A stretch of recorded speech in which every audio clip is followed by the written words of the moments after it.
Right, good evening, everyone. I'd like to call this village board meeting to order on Monday, August 3rd, 2020, and ask you if you would please rise and join the village board in the Pledge of Allegiance. I pledge allegiance Allegiance to the flag of the United States of America and to the republic for which it stands, one nation, under God, indivisible, with liberty and justice for all. All right, would the clerk please call a roll? Trustee LaBedz. Here. Trustee Scaletta. Here. Trustee Rosenberg. Here. Trustee Padovani. Here. Trustee Tinaglia. Here. Trustee Canty. Here. Trustee Baldino. Here. Trustee Schwingbeck. Here. President Hayes. Yes. Well, before we move into the formal agenda, let me just announce, as I need to, that we are proceeding virtually again tonight because it's still not practical or prudent for us to proceed in person. I do see that we've got 70 total participants between village board and staff and 47 members of the public and of the petitioners as well. So well exceed the 50-person limit. And so we are proceeding virtually tonight. We hope to, at some point in the not too distant future, go back to in-person meetings. The other thing I wanted to do before we start the formal agenda is to, in very clear terms, denounce the recent act of vandalism that occurred sometime between last Thursday night and Friday morning on the south side of town at the Lutheran Church of the Cross on South Gobert Road.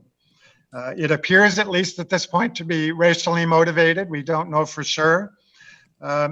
This is the second act of vandalism that has occurred in our community in the last month and a half, 2 months or so. We were very fortunate to apprehend the offender who was responsible for the first act of vandalism. It turned out, to our relief, to be someone from another community, not from the village of Arlington Heights, and a 20-year-old at that. And so from all we can gather from his interviews and admissions, it was not racially motivated per se.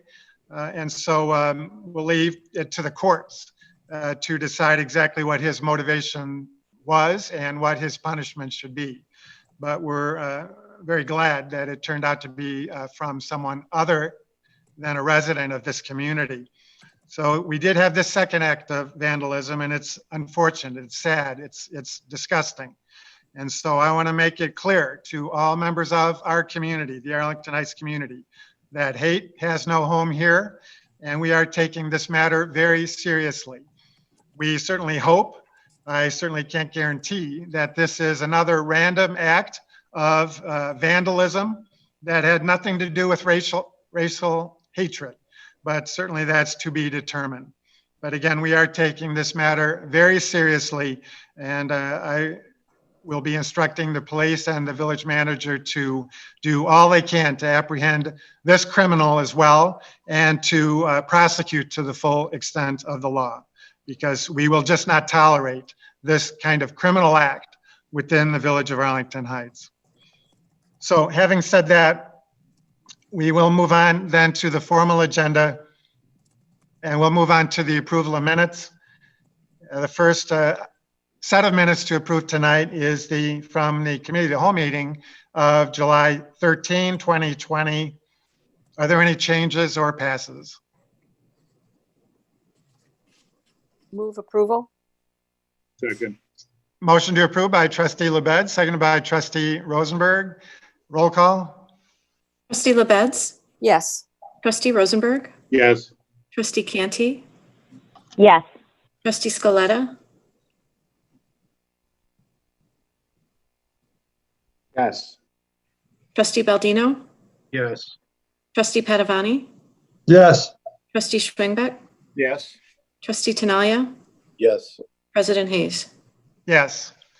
The second set of minutes is from the village board meeting from July 20, 2020.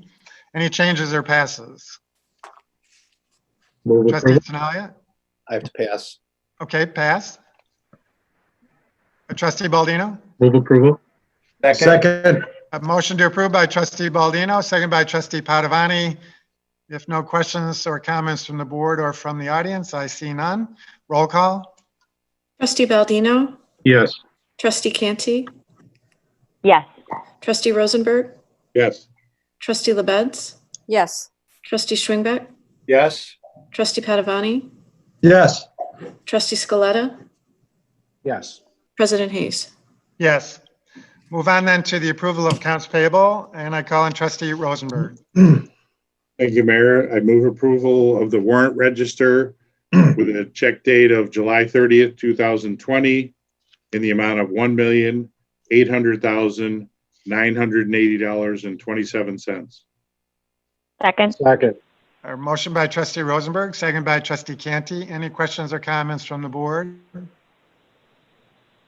Any questions or comments from the audience? I do see a hand from Paul Culhane. Paul, do you want to talk about the warrant register or something else? I think he just lowered his hand. So we will then take a roll call on the vote. Trustee Rosenberg, Yes.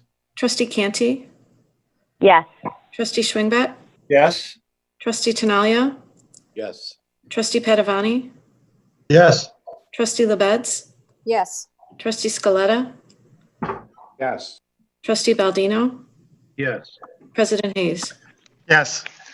Move on then to citizens to be heard. And this is an opportunity for members of the audience to address the board on items not on the agenda. So we do have another big item coming up regarding a special use request for Mariano's.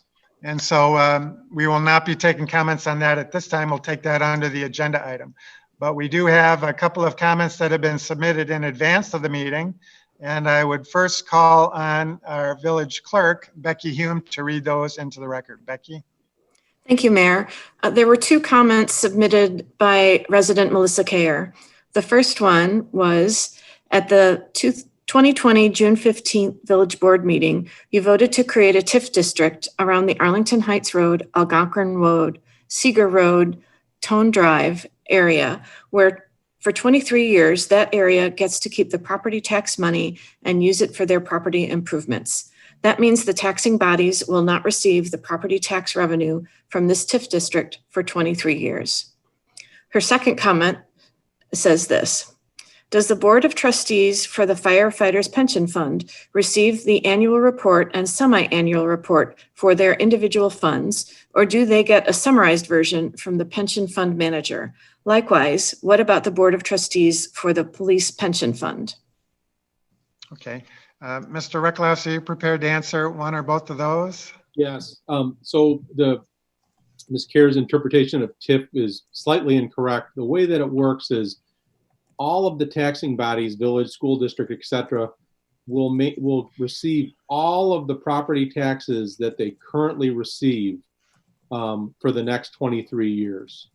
What the TIF does is any increase in property tax revenue from the properties in the TIF would go into a TIF fund that's controlled by the village and that can only be used for certain purposes to help facilitate the development of that area. It's not something that a developer or a private property owner just has to use.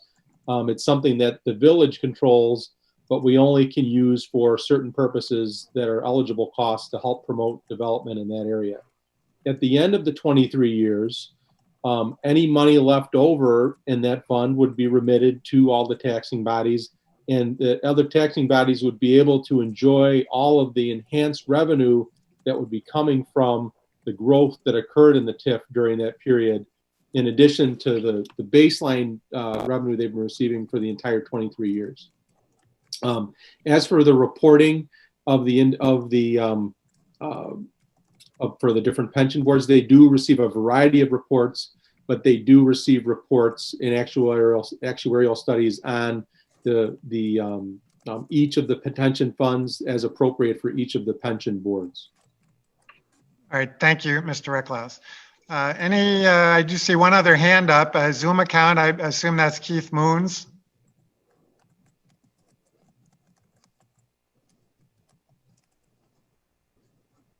Keith, are you there? Yes. Hello, President Haynes. Okay, go ahead.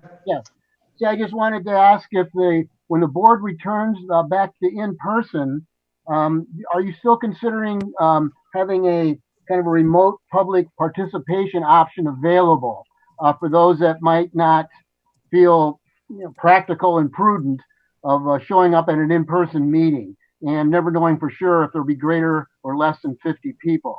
I think you've done a great job with this remote meeting procedure, and I just wonder if you would continue that going forward. Good question. That's why we are meeting virtually again tonight. We thought maybe we could go in person even tonight, but it was pretty clear based on all the logistical and technical and other details that it could just not happen this quickly. So, Mr. Recklaus, you want to follow up on that? Yeah, our hope is that if we are able to begin having in-person meetings again while the pandemic is going on, that we would provide means for people to participate electronically, because we recognize everyone's health situation and comfort level is different. Just as these meetings are not perfect and are not seamless, that remote participation, there would be some limitations to it, but our goal would be to provide some mechanism for folks to participate in the meeting electronically, while we're in that period where, we can't fully open up our doors. Thank you, Ray. Would the commission meetings be treated the same way and other boards? Yes. Thank you. All right, thank you. And we do have one other hand, Wendy Dunnington. And Wendy, just to reminder that comments under citizens to be heard are limited to 3 minutes in length, but please proceed. Hi, thank you.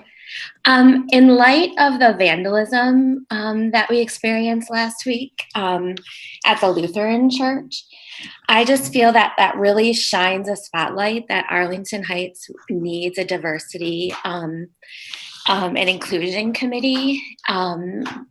If that's a separate committee or put under a different committee, I think that it's really important that our community, I want to prepare my kids to live in I want my kids to live in a diverse community so that they are, they're successful in their future. And I want them to just be prepared for a diverse world.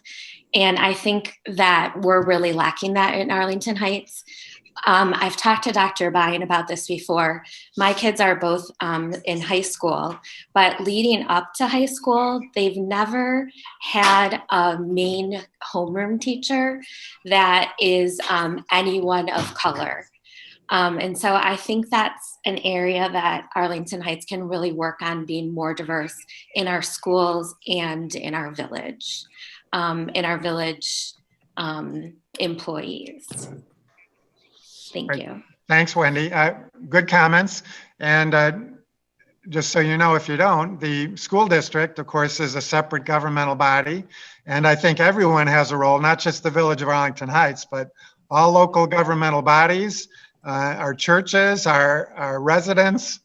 There's many interest groups that contribute to making us a diverse community, helping us become more of a diverse community and more of a welcoming community. And so certainly the village has a very intense role in that, and we will fulfill that in an expeditious manner. And so we are planning now to have a community conversation on these issues in the near future. And we are waiting for the results of that and the comments that come out of that to have a plan going forward.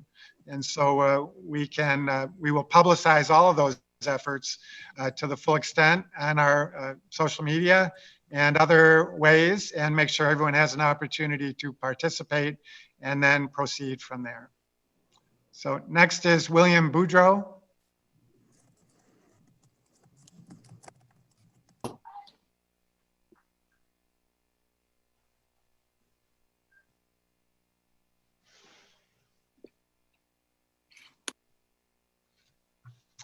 William, if you'd take yourself off mute.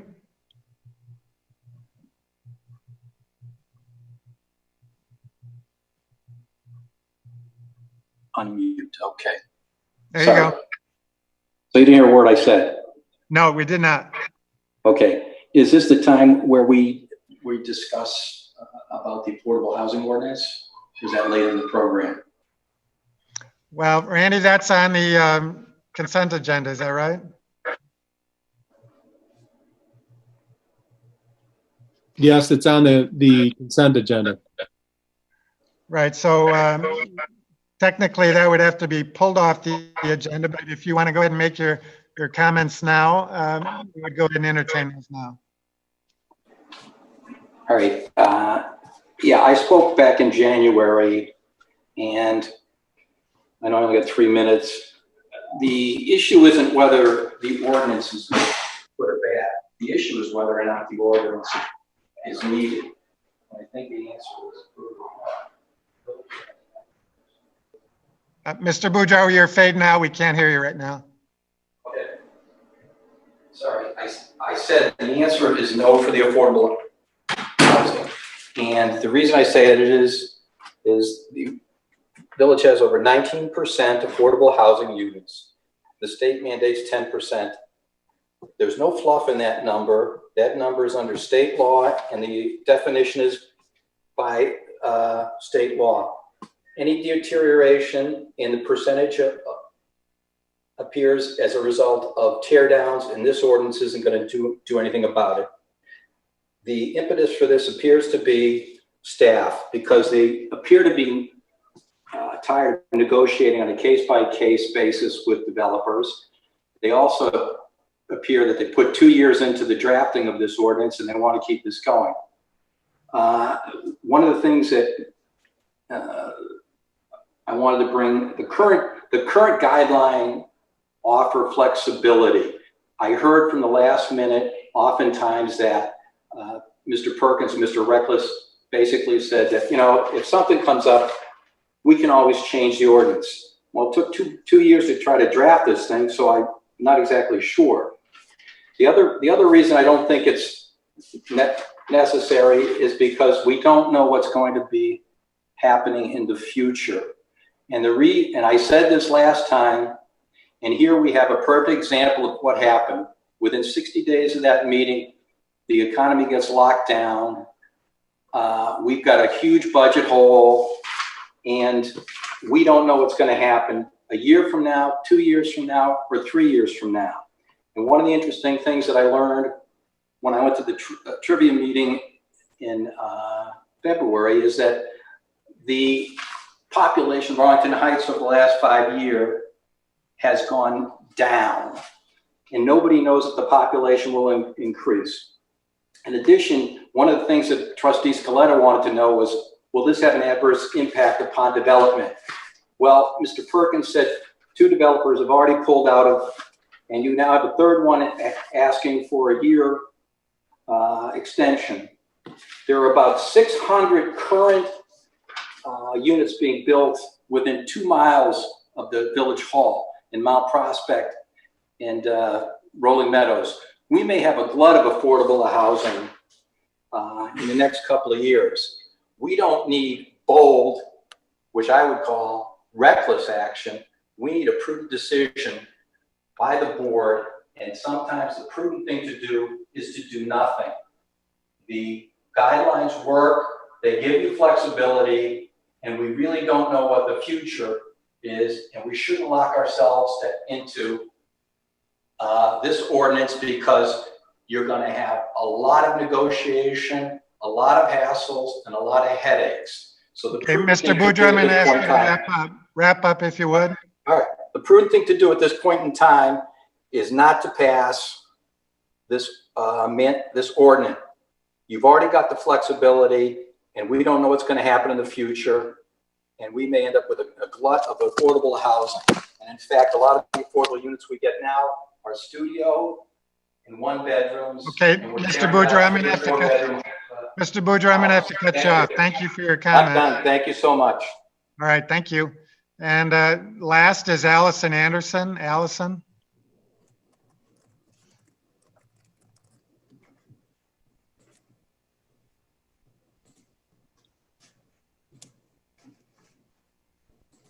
Hi, it's Allison. We got you. Can you hear me? Yep.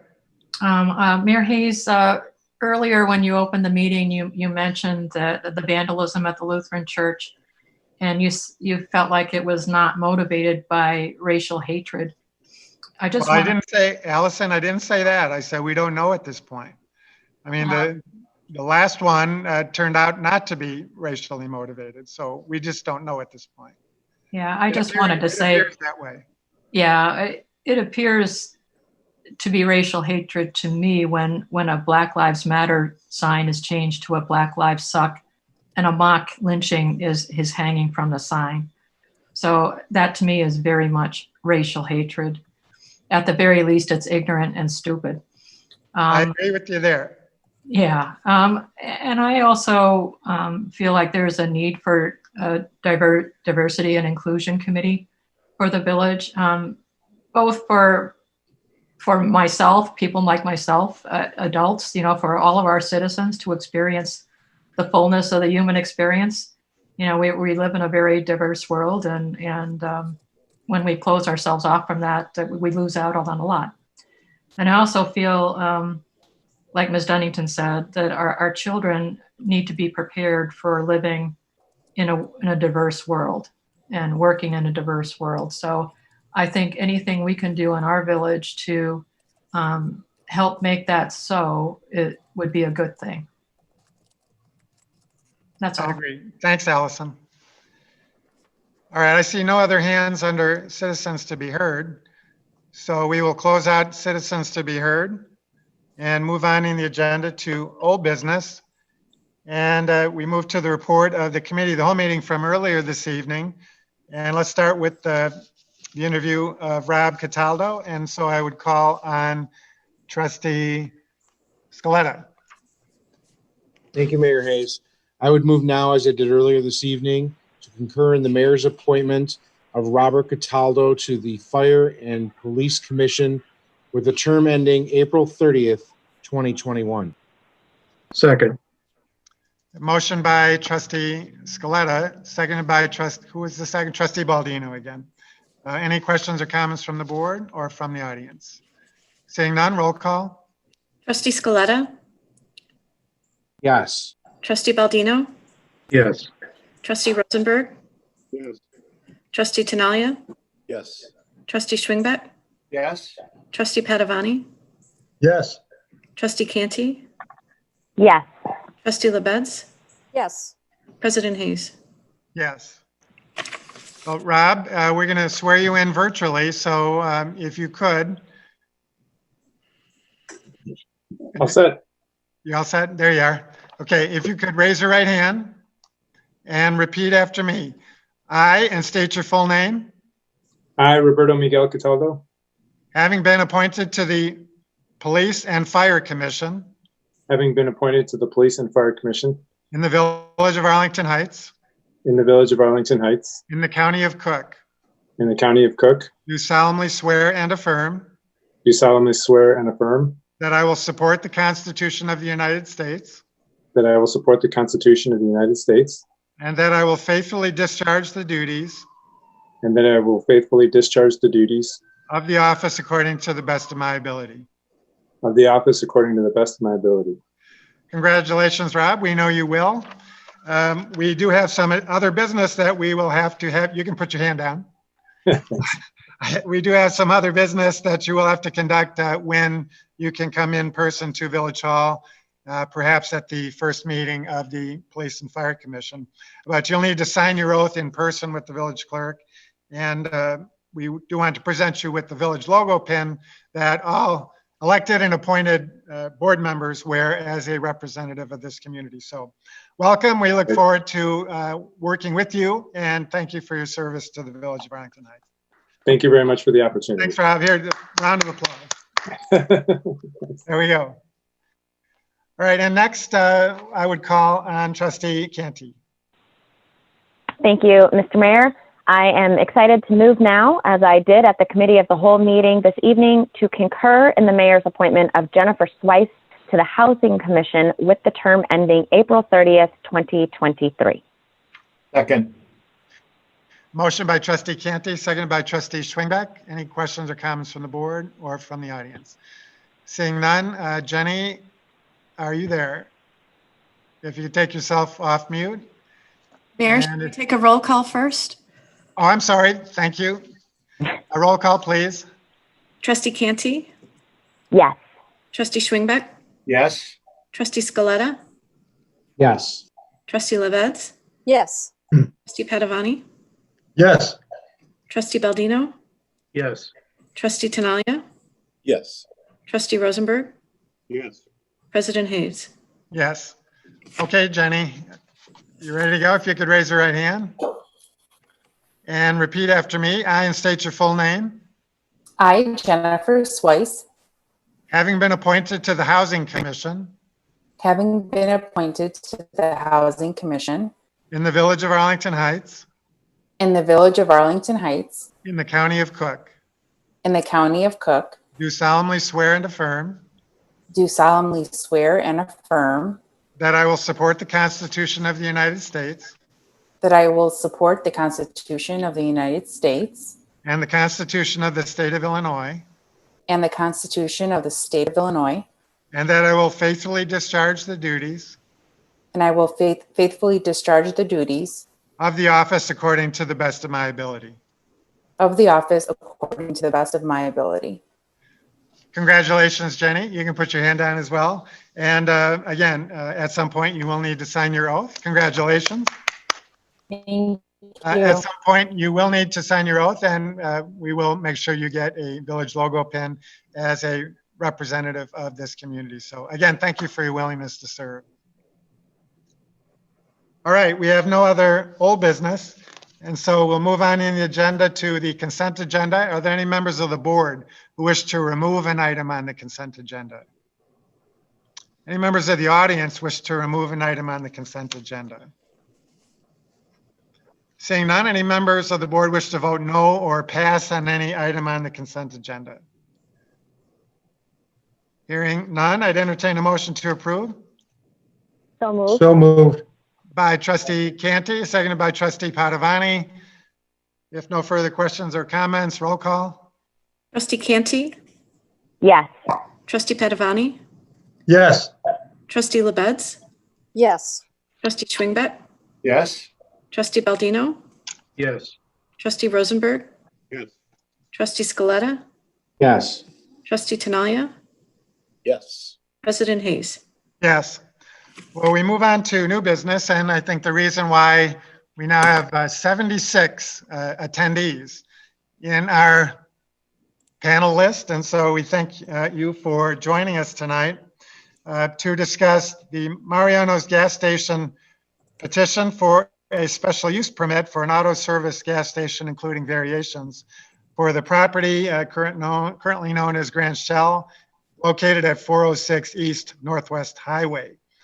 And before we get to the petitioner, let me just make a couple of comments. First, there is at least some misunderstanding in terms of the difference between the Village of Arlington Heights and the Park District. Just so everyone knows, they are separate governmental bodies. Both the Village and the Park District have their own elected representatives that are voted on by the people. The residents of Arlington Heights and their own staff and executive director or administrator. And so whenever I get a complaint that dogs should be allowed in the park, I can't do anything about that. I have to refer to Mary Fran Leno, the president of the Park District, or Carrie Fullerton, the executive director over there. So there is a difference, just so everyone knows, between the Village and the Park District. And then second, I just wanted to make note of what we're discussing tonight and what our charge is, especially in light of some of the comments by the Plan Commission. I know many of the people attending tonight were also participating in the virtual Plan Commission meeting. There was some suggestion by some of the Plan Commission members that this board had more latitude in terms of what it could consider or what it could decide in considering this special use request by Mariano's. And that is just not the case. This board, like the Plan Commission before us, is charged with considering the requirements of the special use request. And so we will do our best to limit the discussion and our vote to whether or not it meets the requirements of that. And for a little more on that requirement, I would call on our village manager. Thank you, Mayor. So as the mayor said tonight, we're going to be discussing whether or not to grant a special use permit for an automobile service station at 406 East Northwest Highway. You know, I think it's fair to acknowledge that there's been a lot of community discussion on this topic. As many of us know and has been discussed a lot publicly, the Park District had been interested in purchasing this property, even made an attempt to purchase it prior to the petitioner who's going to be speaking to us tonight getting the property under contract. The property owner, of course, has a right to sell their property to whomever they wish to. However, tonight's discussion should not and really cannot be an open-ended discussion on what the Park District, the community, or even the village board wants the land use of that property to be. The fact of the matter is the petitioner has control over the property via a valid real estate contract with the owner, and given the current zoning of the property, which is B3 for business, they have a right to build on their site within the constraints of our zoning code. For example, if the petitioner were proposing to build, say, a convenience store, this issue wouldn't even be coming before the board for discussion at all once they got the property under contract. They would have a right today to build their store with no further feedback or direction from the village board or the public. The only reason this matter came before the village board and the Plan Commission is that an automobile service station happens to require a special use permit. Under the village code, special use permits can only be denied if the village board finds that the proposed use is either not desirable or necessary, and that it will not be harmonious and compatible at the particular location. And this is just out of recognition that service stations kind of are unique in that regard, and they're not a good fit for every location.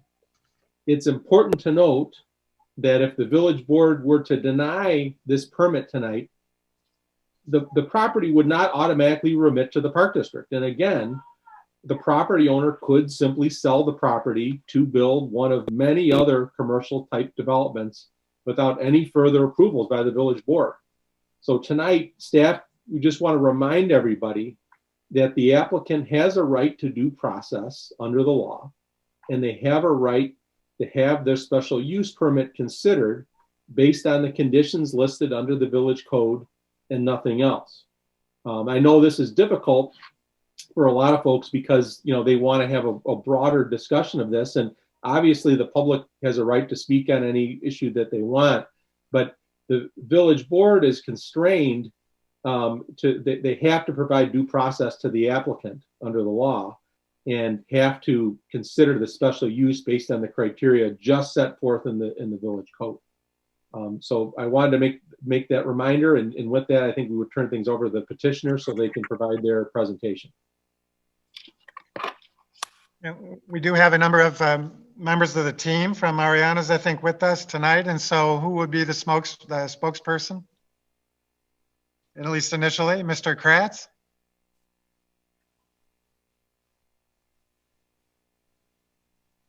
Can you hear me? Yeah, we got you. Okay, excellent. Thank you very much. And we do appreciate your time tonight. I will just briefly introduce the team that's here tonight, both representing the purchaser of the property as well as Mariano's, who is the developer and will be leasing the property. We have Jim Troutman and Eric Dom from Troutman and Doms. They're going to be purchasing the property. They have the property under a purchase sale agreement right now. We'll have Dan Farrell, who is the real estate manager for Mariano's in the Chicagoland. Natalie Mao is a construction manager, and Sean Nelson, who is the division fuel manager. So everyone is available for questions or comments as needed as we go throughout. Are you able to share our presentation slides if we just go through those quickly? Mayor, I can, if I'm given access, I can share the screen and the presentation for the petitioner. You should have access, Charles, if you're a panelist. Okay, well, I appreciate that, and we'll give the brief summary that we presented in our petition here. So this is a Mariano's Fuel Center that's associated with the store that's due east of this on Northwest Highway. In the macro sense, Mariano's is a subsidiary of Kroger. Kroger has a national fuel program where they own and operate over 1,500 stores nationwide in 37 states. They treat the fuel program as one of their most prominent programs, and they really look at it the same way they would as the butcher or maybe a hot food service or a sushi table or things of that nature. It's another feature that they can add to the store to both help that store thrive and grow, and then also offer a one-stop shop to their customers that's becoming more and more expected in today's grocery store market. If you could go to the next slide, please. I think we've all seen this, but this is the Grants Fuel Center. So they currently have some auto service bays as well as 4 dispensers on the corner here. And what we've done is, in terms of our traffic, we've analyzed the traffic that 4 dispensers plus 4 bays provides, or is estimated to demand, and then looked at that to what a service center for Kroger station would provide with 5 dispensers and very, very limited convenience. And we were able to verify that the uptick in traffic is going to be relatively minimal with very slight increase. If you go to the next slide. Here we have our site plan. So you see 5 dispensers and then a 275 square foot kiosk. The kiosk itself is just 2 restrooms and a transaction room for an attendant. The attendant on site will make all transactions through a drawer in the front of the kiosk. There's no actual customer entrance into the kiosk itself. And if you could go to next slide, I'll show this is the outdoor sales package that comes with it. Again, the intent with the outdoor sales is that you're providing grab and go type items only. It's pop, it's chips, it's gum, maybe water, maybe windshield wiper fluid, things that would just be kind of spur of the moment grab items and not really intended to be a full convenience offer, but more just a benefit to their existing customers. Next slide, please. Here we're showing the landscape plan, so we'll also see this in the rendering, but our intent here was to utilize all the available land on the property to bolster the landscape. So along the south and the west edges, you have low-grow materials that line the Northwest Highway and Belmont right-of-ways. And on the north side of the property, we'll actually have a kind of a 2-stepped landscape where you'll have some small low-grow items in front, and then 8-foot-tall planted arborvitaes behind those in front of a 6-foot-tall cedar fence. So the idea is that you're providing optimal screening to the north that would be in existence year-round. And where we could, we took the opportunities to add some more trees to the site along the south approach on Northwest Highway.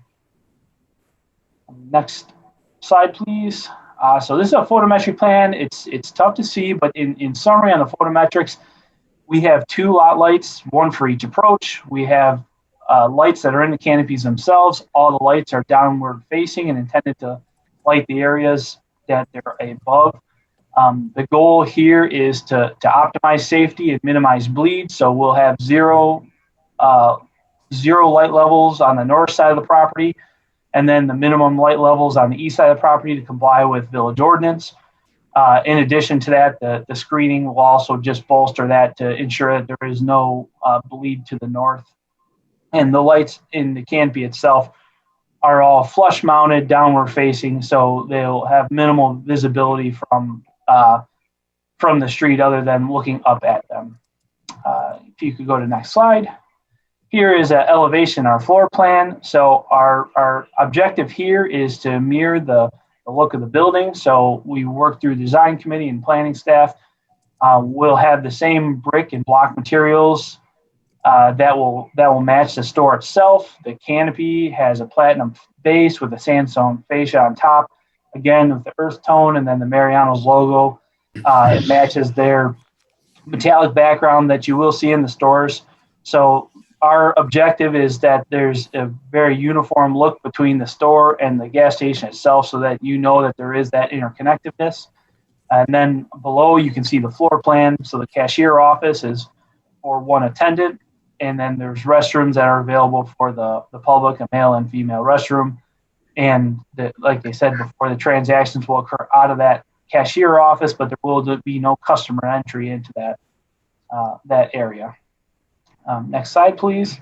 So this is a photo rendering that we've drawn for the site. You can see we are adjacent to the multi-tenant residential building to the north of us. So we're taking extra precautions to add as much screening and utilize natural materials along that to soften that border, and also provide, again, kind of like a nicer look. Mariano's really prides itself in keeping their store and their facilities and even their fuel centers to be more of an upper end look with the good materials and colors and layouts with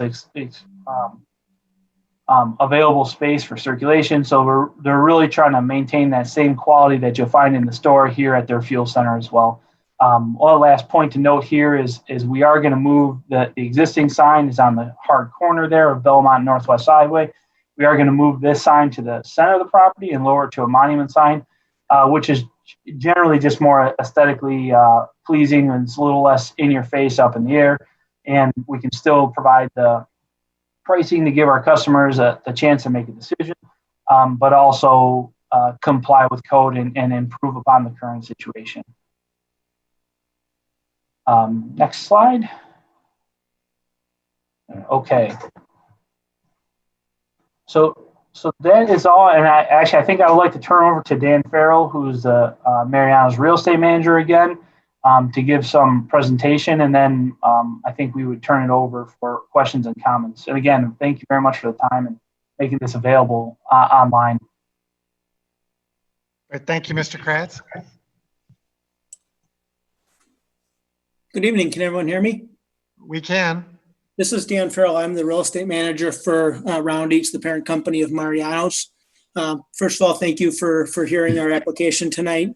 I just want to start by saying thank you for allowing us to do business in Arlington Heights for in excess of 10 years now. Just a few weeks ago, we cycled our 10-year anniversary. So I feel like it's been a great partnership and it's a great village to do business in. So to kind of just extend upon Tim's point that, we do have a very strong company initiative to add fuel stations to support our stores. I just wanted to kind of give you a flavor. We have 4 that are open as of today and under our Mariano's banner. We've got 1 that's under construction, and there's a number of additional locations that we're pursuing fuel centers for right now, in addition to Arlington Heights. So we're hoping to have really a network of fuel stations to support the entirety of the network of Mariano stores, in the not too distant future. So that is the goal we're working towards and why we're here before you, this evening. We do have a fuel program in place right now. We have a partnership with BP. And so I don't know how familiar you are with Mariano's, but there's an opportunity as you shop to earn fuel points and then redeem those at BP stations. And so in this case, the BP stations, both of them are that kind of service this store are greater than 2 miles away from the store. And so we feel that it's a good opportunity to better serve our customers and give them an opportunity to do fuel right down the road from the store and to have it operated by us so that we control the consistency and, the look and the feel that they have, that they kind of relate to the Mariano's banner as they do with the store today. So it gives us an opportunity to continue to add a customer service opportunity right down the road. Kind of as Tim said, we look at it as an extended department of the store. And this gives us the opportunity to just have better control of the fuel opportunity. So we're aware of Recreation Park, right around this area. We want to partner with them, and we think that this is a good opportunity for us to anchor the corner. And we know that they have some additional improvement desires around us, and we expect that we can work well together as neighbors. And we feel like it's a nice complementary use to not only that, but the character of the street grid along Northwest Highway. And with, the look of the station and the upscale, piers and canopy and so forth, we feel like it's a great addition to, what is a very influential part of the village of Arlington Heights. So with that, I just wanted to let you know that I was available for comment as we go through the rest of the process here. All right, thank you. Mr. Kratz, anything else from your team before we move on?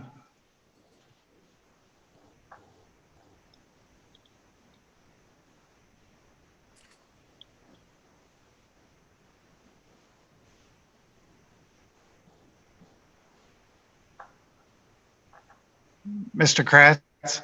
Oh, apologies. Is that okay? Sorry. It's like I clicked the unmute and it would remute me.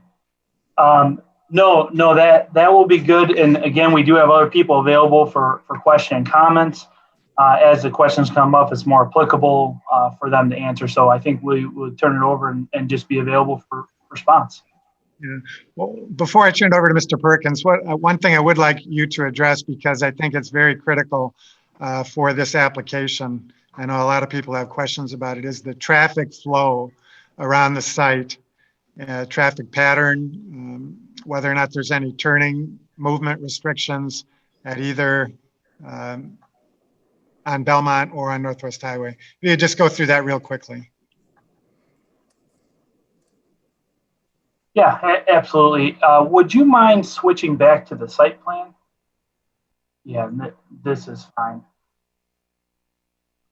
So in our estimation, most of the traffic would be coming off Northwest Highway for one, just being the major carrier, and two, with the connection to the store and the fuel program that Dan mentioned, where you have opportunities in the store and then you can redeem points here.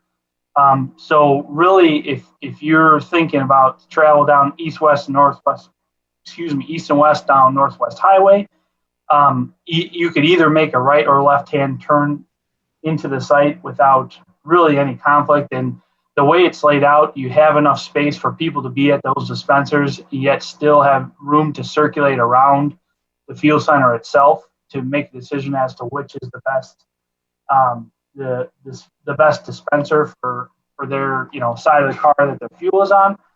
And then our expectation would be that depending on the circulation and where you fuel up, then you can easily navigate to get out on Northwest Highway, or also egress on South Belmont, making a left and then making your turn onto Northwest Highway. The tanker itself, that's going to be fueling up the underground storage tanks. They would come in off Northwest Highway, making a right into the site. They would fuel at the tanks on the north end of the site and then make a left on to South Belmont Avenue, heading south, and back to Northwest Highway, where depending on their travel route, they could either go east or west. All right, thank you very much. I think that's really critical. I appreciate you addressing it. So just to confirm, there is no mandated traffic pattern. People can choose which exit they want to take, which entrance they want to take, depending on where they're coming from and where they're going. Is that right? That is correct. Okay. All right. I will then turn it over to Mr. Perkins for the staff presentation. Mr. Perkins? Thank you, Mayor. Good evening, everybody. I'll just move through a couple of slides. So the request, as mentioned by Mr. Recklaus, is for a special use permit to allow an automobile service station on the former Grant Shell property. So the important thing to remember is the property is currently zoned B3, which is our general service, wholesale, and motor vehicle district. It's a district that in the zoning ordinance, the intent and purpose is primarily for motor vehicle oriented uses, wholesale, retail, and service establishments. It is only allowed, this district, on arterial streets, which Northwest Highway is. And those streets need to be designated as arterial streets on the village's official map or the village's comprehensive plan. So the zoning is in place for B3, and we understand the Park District's concerns about expansion of the park, and staff are very big fans and supporters of the Park District, but the Staff Development Committee had to look at it on the zoning request that was presented to us. There is one small variation for a fence that would be in a front yard. That's on the north side of the property, and I'll explain that in a moment. It's a fairly minor variation to allow a larger fence to provide additional screening. So as everybody's aware, the subject property is at the northeast corner of Belmont and Northwest Highway. The properties, there are 3 properties to the north that on the east side of Belmont. I believe the immediate one to the north is owned by the Park District but rented out. It's, I believe, a 2-unit building. The properties on Northwest Highway, there were 2 automotive uses. Those properties east of the Grant Shell station were purchased by the Park District a few years ago, and they are leased to auto repair businesses. And then the parcel on the corner of Kensington and Douglas, that was purchased also a few years ago by the Park District, and the building was removed and it's being maintained as a landscape area. So this shows the current gas station that was explained and presented earlier. This side-by-side really shows the existing gas station, which has 4 pump islands and 4 bays for servicing vehicles, compared to the Mariano's, which has no repair business and has 5 pump islands for dispensing gas.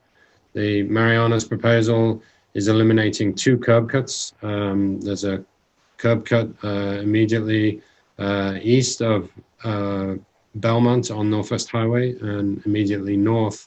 Those 2 curb cuts would be removed to improve traffic circulation and also enhance landscaping on the site. The current zoning, this exhibit shows the current zoning. Everything in red is zoned B3. That's that general motor vehicle district, zoning district. The area highlighted in yellow is the subject property, the Grant Shell station. Everything east is zone B3, even though it is owned by the Park District.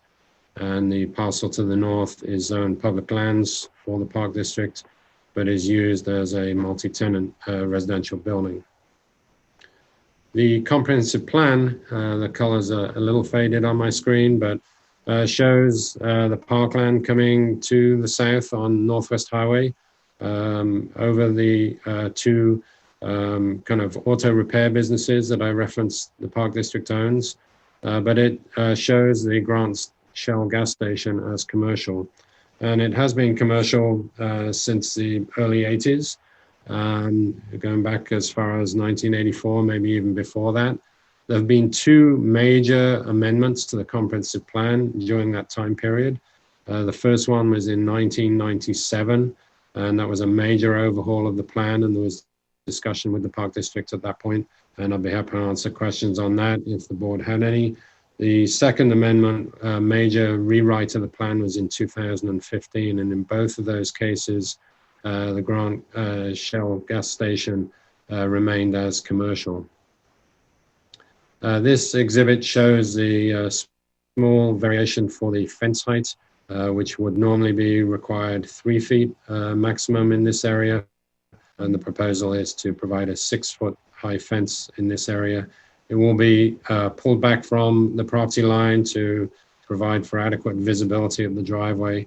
We feel this is a reasonable request to provide screening from the commercial property to the south. I'll skip over the site plans as they've been described. The petitioner did submit a traffic study by a certified traffic consultant. However, due to the COVID-19 situation and when they were making their submittal in March and April, there was minimal traffic on the streets, so actual traffic counts on site were not feasible. So the consultant used standards from the Institute of Traffic Engineers to project existing and proposed traffic.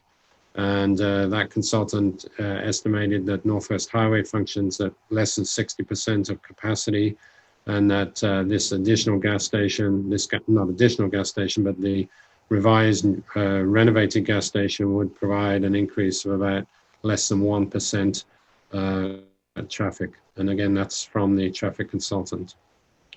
The Plan Commission did discuss this at length and made a recommendation 9-0 to recommend approval with certain conditions that were included in your packet. They did add condition number 6 that should noise generated from the activities occur on the subject property that become a nuisance at the discretion of the village, the petitioner shall work in good faith to address these noise issues, which may include restrictions on the hours of operation. I will say after the Plan Commission, we have had discussion with Mariano's, and they did submit a letter agreeing to reduced hours if it was the desire of the village board. So the village board could consider an additional condition limiting the hours of the property from 6 a.m. to 10 p.m. So no activity on the property from 10 p.m. until 6 a.m. in the morning. And that letter was distributed to the board and put in the packet for consideration. So I'd be happy to answer any questions. I can remove the slides if that is the pleasure, Mayor. Yeah, if you would, Charles.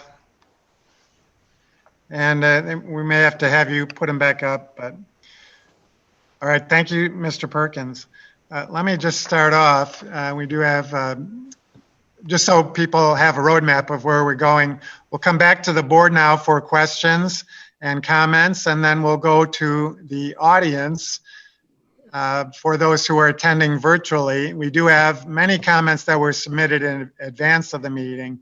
Those will be read into the record after people who are actually attending tonight have an opportunity to address the village board. So let me just start off for the village board comments and questions. For Mr.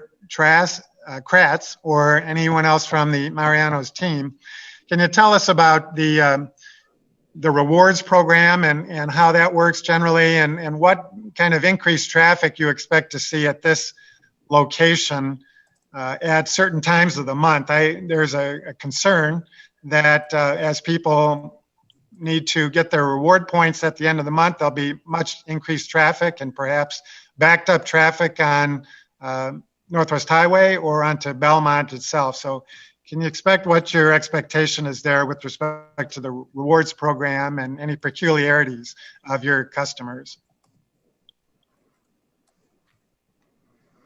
This is Dan Farrell again, and Sean Nelson is also with us. He can speak more specifically to that. But the rewards are earned throughout the month, and they're always good for the month that you earn them, and then the following month as well. And so, generally speaking, what will happen is the best value for your rewards points is when you can put more fuel in your tank. And so, generally speaking, you're going to end up using those points when you're low on fuel, and you're going to be able to fill your tank rather than swinging by towards the end of the month and putting in, 2 gallons of gas. So generally speaking, our experience is that it's going to be more as you need fuel throughout the month. And again, most of the time you can, time it such that it's going to be when you need it rather than to use your points. So that's the biggest thing as to why it's spread out. We have 4 operating stations as of today. We don't see a huge, jump in fuel point usage towards the end of the month. There could be a few days where people that don't necessarily understand the program right away, realize that, oh, gee, I have to use these points, not realizing that they have more time to use them. So That's generally how we see the utilization. And Sean, if you're there and you want to speak more to the actual usage, he's our operations manager, and so he may have a few more details on it. Thanks, Dan. Can you guys hear me? We can, thank you. Thank you. So this is Sean Nelson, I'm Division Fuel Manager for Mariano's. Dan kind of summed up everything that I would have added, but just to add a couple points to that. At the 4 operating locations, we don't, as Dan mentioned, we don't really see a huge jump at the end of the month. Particularly the traffic flow kind of goes in line with where you see the busiest times at the actual grocery store itself. One benefit that your location has is that it has been, the customers there have been able to partake in the points program already through BP. So most are kind of aware of the program, how it works, and the time frame that the points can be used in. We found early on, the first couple locations when the program was brand new, that you would see a little bit more of a spike towards the end of the month as people were getting used to the program. Now that they've seen the benefit to waiting till your tank's on near empty, if possible, and then also potentially fueling up a couple cars using the same discount. People have really taken advantage of it and are using it in more of a wise manner. The only time that you might see a little bit of a boost towards the end of the month is when it falls on a weekend. And so if we have a first couple months that we're open, you see that it's really not so much about the program being the drivers as it is just being a normal busy weekend when we generally see our most traffic. All right, thank you. You're welcome. Let me just add a few comments, then I'll turn it over to the board. For me, this is obviously a very difficult decision. We've been put in a very difficult no-win situation, I think. And so regardless of what we decide to do, somebody's not going to be happy. And so that's the position we're in. And that's what we get paid for, the very little that we get paid, but we're very happy to do it. And so we will be making a very difficult decision tonight, one way or the other. For me, the big question is the intensity of the use and whether or not what's proposed here is more intense than what has been there for decades. And at least from a devil's advocate position, I haven't made up my mind yet. I want to hear from my colleagues and the audience as well. But I don't see this as a big increase in the intensity. One could argue that it's going to be a less intense use than what has been there for decades. There's only going to be 2 more fueling stations. There will be no service bays at the new location. And the convenience store will be minimal compared to what was there previously. So one could argue that I think the intensity would be at least no greater than what has been there for many, many years. And at least at this point, I don't see an adverse impact on the neighborhood. So those are my initial comments, but I do want to hear from my colleagues and from the audience as well. So I would turn it over to the board, and I call on Trustee Tinaglia. Thanks, Mayor Hayes. You said some important things there, and I couldn't agree more. This is a wonderful project. It's a great ad for our community. I would love to see this happen. There's a lot we could say that's good about this project. I think my biggest concern is it in the right location? That's really it for me. As you just said, whatever happens tonight, somebody's not going to be happy. But I sure hope that if it happened to fall victim here on the proposal, that this petitioner does not give up and that he finds an alternate site that works even better than this one. So my thought is, I want to start by saying that I think it's a great project, and I hope it happens. But let's talk about this site. That's why we're here tonight. And I think it's important that we do something first. This is a special use. This is why the zoning ordinance is written the way it is. Not all things fit in all places, whether they're commercial or residential. And it could be due to height, it could be due to intensity of use, it could be due to setbacks, it could be due to a number of different things, adjacencies to other types of uses. And we, a long time ago, the people way before us, determined that any kind of a drive-through for a restaurant, any kind of a drive-through for a bank, any type of a car wash or gas station. Randy, you could correct me on any of these. I apologize if I'm misstating any of these, but I know there's a handful, including restaurants in general, certain size restaurants. We need to review them to see if they fit the special use criteria. So what is the special use criteria? And that's where it all lies for me. It makes, you know, we could talk about the park district, we could talk about all kinds of different things here, but for me, the only thing that makes sense is this special use. So if you'll indulge me for a second, I'm going to read a 2 or 3 sentence paragraph right out of our manual here. And it uses some words very carefully, and it doesn't use the word require. It uses the word shall have the authority to permit, okay? It does not say the trustees are required to permit.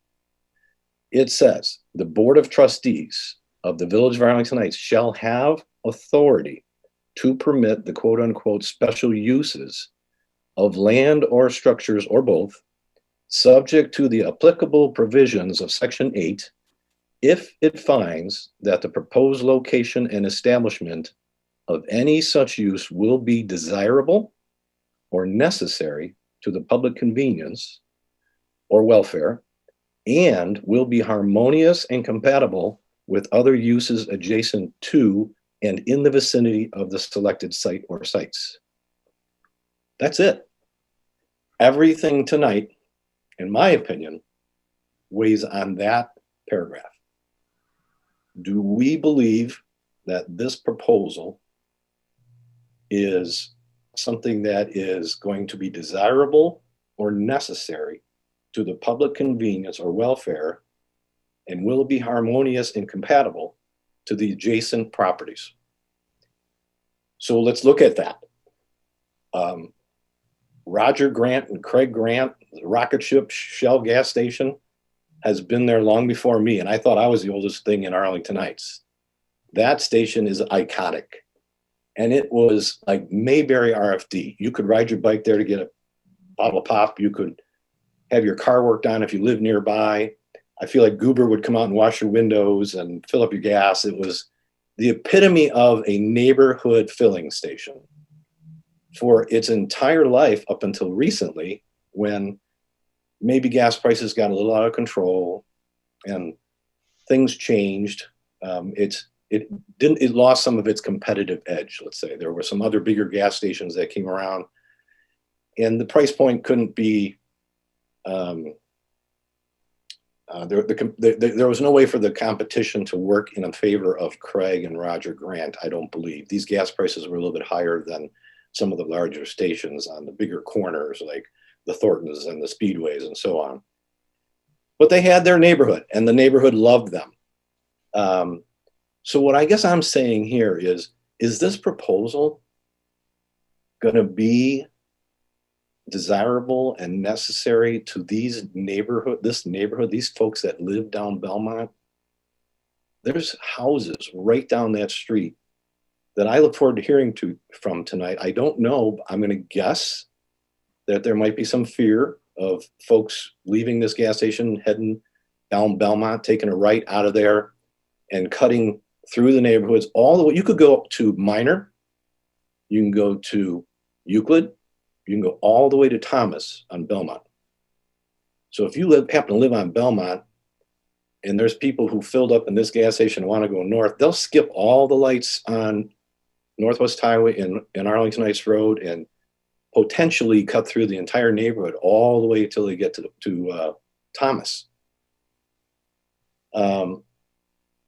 I don't know if this is the right spot for this station. I know there's a right spot for this station. Maybe it's a little bit east of here. There's some bigger spaces. Maybe it's Gulf Road, maybe it's Rand Road, I don't know. I hope it happens. I hope they do this. But right now, this does not look like Mayberry to me anymore. And I'm a little bit afraid of what this might do if we have a destination gas station like this. This is not a neighborhood gas station. This is a destination gas station. So I'll stop with that, and those are my comments for now. Okay, thank you. Trustee Scaletta. Thank you, Mayor. So congratulations to Mariano's on their 10th anniversary. We at the Village of Arlington Heights are proud to have Mariano selecting us as their first location. So thank you for that. And I have a tremendous amount of respect for the Arlington Heights Park District Board of Commissioners. However, my comments tonight will be specific to the petition for special use. Currently, the business is along Northwest Highway on the east side, because on the west side is railroad. But on the east side, they're appointment-based businesses. Insurance agent, hair salon, dental office, travel agent, auto repair, vehicle detail center, and of course Grand Shell, which is a service station providing fuel and auto repair. I wanted to start out asking a couple of questions of Mr. Troutman, because I believe that you would have this kind of information. Currently, what is the average? What are the average fuel sales at Grant?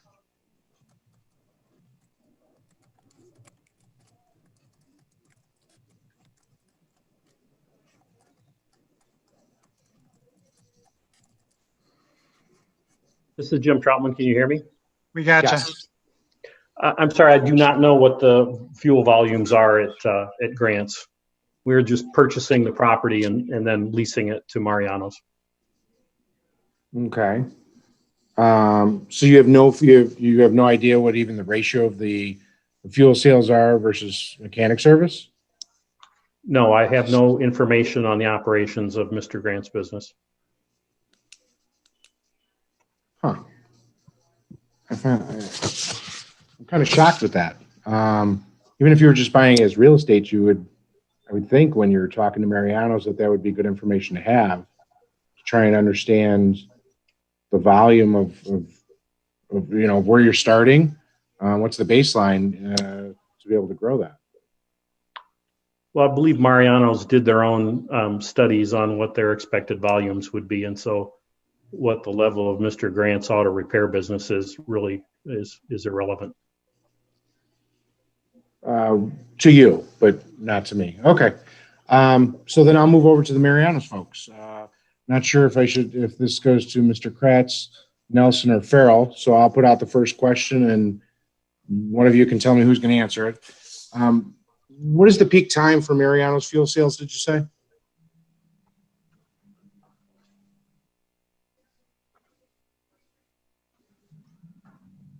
This is Sean Nelson. I can answer that one for you. So the general highest time is going to be your morning rush and then your afternoon rush hours, typical to what you would see throughout the Chicago area that you consider rush hours. So for the most part, the afternoon is a little bit higher than the morning in our existing locations. So that time frame would run you somewhere around 4 o'clock to approximately 6 p.m. Morning time frame, you're going to see a little bit of a push from about 7 a.m. till 9 a.m. And then both Saturday and Sunday typically are higher as people are shopping for their groceries for the week and then are redeeming the points at the same time. Okay. And so how much fuel do you anticipate selling on a daily or monthly basis in Arlington Heights? So our basis, when we do our market study, and just to kind of touch on Mr. Troutman's comment, and I think I understand where you're coming from with the original question on grants. When we look at it with our market study, since we do have a much different program than Mr. Grant would have had at his fueling center, and we also don't offer the other services that he does, that's kind of just so you know, that's why we take a more of a start from scratch approach, if you will. But in general, when we're looking at our fuel center, we kind of look over a 4-year basis and see where we start from and move forward from there. The numbers that we have, just because of competition in the area and what we're looking for, we don't normally disclose those exact gallonages that are going up there, but it is reflected through the traffic study that was provided to show the amount of traffic we'd be expecting. Well, Then how can the well, you know, I want to ask the traffic study guy some questions, but I'll wait. Let me ask you a few more because that's kind of interesting. So how many locations does Mariano's have with off-site fueling locations? We currently have, so when we consider an off-site location compared to an on-site location, an off-site location would be anyone that does not have direct visibility or access to the front of the existing grocery store. So currently, our Oak Lawn, Illinois location is the only one that would be considered off-site. That location is within the same development, but at a different corner of the development than the grocery store is currently located. But you don't have to leave. You don't have to get onto a road other than an interior road to get to the Mariano shopping to the store, correct? Correct. You could use there's an access ring road, whatever you would want to call it, that would connect you through between the two sections of the property. All right. Well, for my purposes, I'm considering that on site. So, sure. So you have zero using my methodology, not yours. Correct. Okay. And when you look at, do you have any locations that are comparable to the Arlington Heights one and what you're envisioning in sales? I mean, like I would Lake say, Zurich, I mean, what do you look at Lake Zurich being? I would say Lake Zurich would be a comparable location to Arlington Heights. I think the difference between those two properties is you're a much more residential location than our Lake Zurich location would be. Lake Zurich picks up a little bit more traffic down Route 22 with people going to and from the freeway into work. So it's a little bit different, but I would say on a general scale, both locations would be a 5 dispenser location. They're actually going to end up being they would end up being the same footprint, and we would expect similar sales and volume of customers as a Lake Zurich location. Okay, thank you. Because I visited that location, and do you have any idea what the square footage is of that property just for the fuel center? I would have to turn it over to Mr. Kratz for a good number for you. I can tell you that one in general is going to be pretty close to what this is going to be, so he'll be able to just confirm that for me. Okay.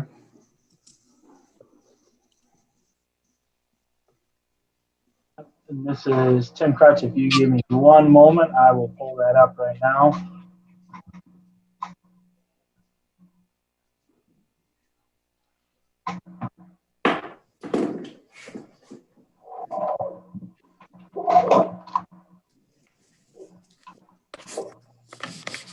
Okay, so in a rough number, the fuel area itself, there was some accompanying parking, but it was about half an acre. Okay.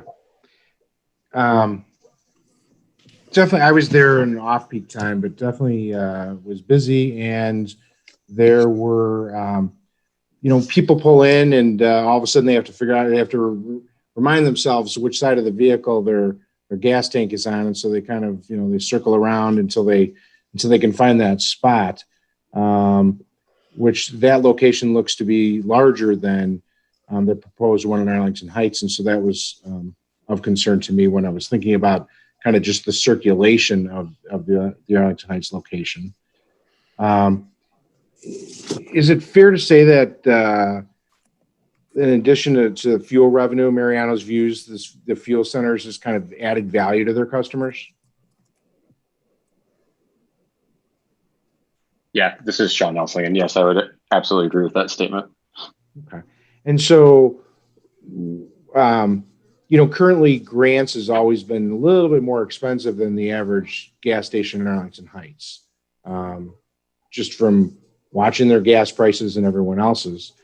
And so I would imagine that you're going to be more competitive just on sales, even without the Mariano's rewards card. Is that fair to say? I would say, yeah, if you look at the other markets that we are currently operating in, our price is competitive with anyone else in the market. We look at, for our general pricing strategy. We're going to look at anyone that's within typically a couple mile radius of our location. And we have a central team that handles the pricing for our 1,574 locations across the country right now. So they're monitoring everything on a daily basis. You know, in Illinois, as you guys may be aware of, the rules and regulations when it comes to fuel pricing are kind of wide open. There's now limits on how many times you can change the price, what you can price at compared to costs, et cetera. So it allows for our team that's around 24/7 to really monitor that at a good basis and make sure that we're staying competitive with the market. Okay. Is your traffic study consultant on this call?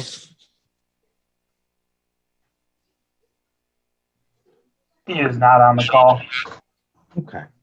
So let me throw out this question then so who would be in charge at your team at Mariano's? Who is responsible for hiring the consultant? The consultant is KLOA, who is the Mariano's consultant for all the developments they do in the Chicago area. So okay. Yeah. All right. So if you don't know what the fuel sales are at Grants, and you don't know what the sales are of fuel versus auto service, how can the evaluation say when compared to the traffic generated by the existing Shell station, the increase in traffic will be minimal, translating into an average of approximately one trip every 6 minutes? Yes, this is Tim Krutz. I can answer to that. So they're basing their estimates on the international traffic standards that have guides for how much traffic is generated based on the use.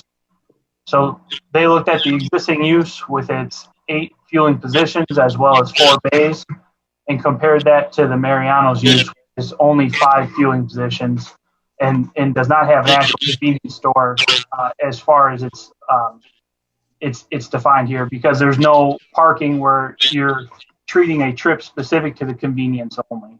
And I think that's also something that's beneficial to our use compared to other things where when you're referring to circulation, and even in the Lake Zurich example where you're adjacent to parking space, you have parking traffic and you have other circulation that you're intersecting with your fuel traffic. But here at this location, because there's the parking is intended to really just be at the dispensers themselves, you provide full circulation around the site itself because you're not worried about other conflicting traffic. It's only traffic circulating the site. But this is also talking about the traffic for the overall center for the station, of coming and going. Right. Yep. Okay. So this report is not subjective, it's more objective. This is something where if I wanted to open up a fueling center, or if I was in the industry, that this would be a great guy on a panel, right? Correct. Okay. So this traffic study really doesn't help me. And when I was at the Lake Zurich location, I, just doing some quick counts of watching people coming and going, I got about, 1.3 vehicles per minute. And I'm just envisioning there being a lot more traffic at this proposed location than anybody wants to admit. And the Grant location, I suspect that the majority of their business had to be service because there weren't that many people utilizing the fuel pumps. I drive by there all the time. And I just never saw that as a very busy location. And I assumed it was because their prices were always, 7 to 10 cents higher than, the guy down the street. And so I'm having a really difficult time, with the increase of the traffic and Northwest Highway being on an angle of just, access in and out onto Northwest Highway, not to mention Belmont. So I live on the south side of Arlington Heights, and there's a Shell station on Central, only has 4 pumps. But because I live south of the Shell station, if I ever go there, then I just take the side street home, as Trustee Tinaglia was mentioning. I just take it straight down until I get to the cross street that's going to benefit me in getting home, instead of turning left back out on the Central, left back out on Arlington Heights Road, and going down that way. And so I'm really concerned that this location really is not going to be harmonious with that neighborhood that it's adjacent to or it's part of. So those are really my concerns. I mean, I'll sit back and listen to my colleagues, but I just think that this is a much higher volume gas station than anybody wants to admit, and much higher than it is currently. Thank you. Right. Who is next on the village board? Trustee Canty. Yeah, I just want to echo some of the concerns of Trustee Tinaglia and Trustee Scaletta. You know, one of my concerns, I know that we're talking about the number of pumps, and we've been trying to figure out how much traffic will be here. But, you know, I've seen how crowded the Costco gas station gets, which seems very similar to the one that's being presented to us here. And, you know, their traffic backs up, and they have a lot of pumps that can go on either side. And so I do have some real concerns about traffic flow in this area and where the cars are going to go. I haven't made a final decision. I do want to hear from the rest of my colleagues, but I'm very concerned, though I do agree with Trustee Tinaglia. I'm a big fan of Mariano's. They opened when I was pregnant with my son, and I spent hours standing in the bakery department looking at all of the cakes and cupcakes while I was pregnant before he was born. So I you know, would be a fan of Mariano's expanding their footprint here in Arlington Heights, but I do have some real concerns about this gas station at this location. Right. Anyone else on the board? Trustee LaBedz. Thank you, Mayor Hayes. I do want to add or echo what you said earlier, that early on, in many ways, this is a no-win situation, and someone is not going to be happy at the end of the night, no matter what way this goes.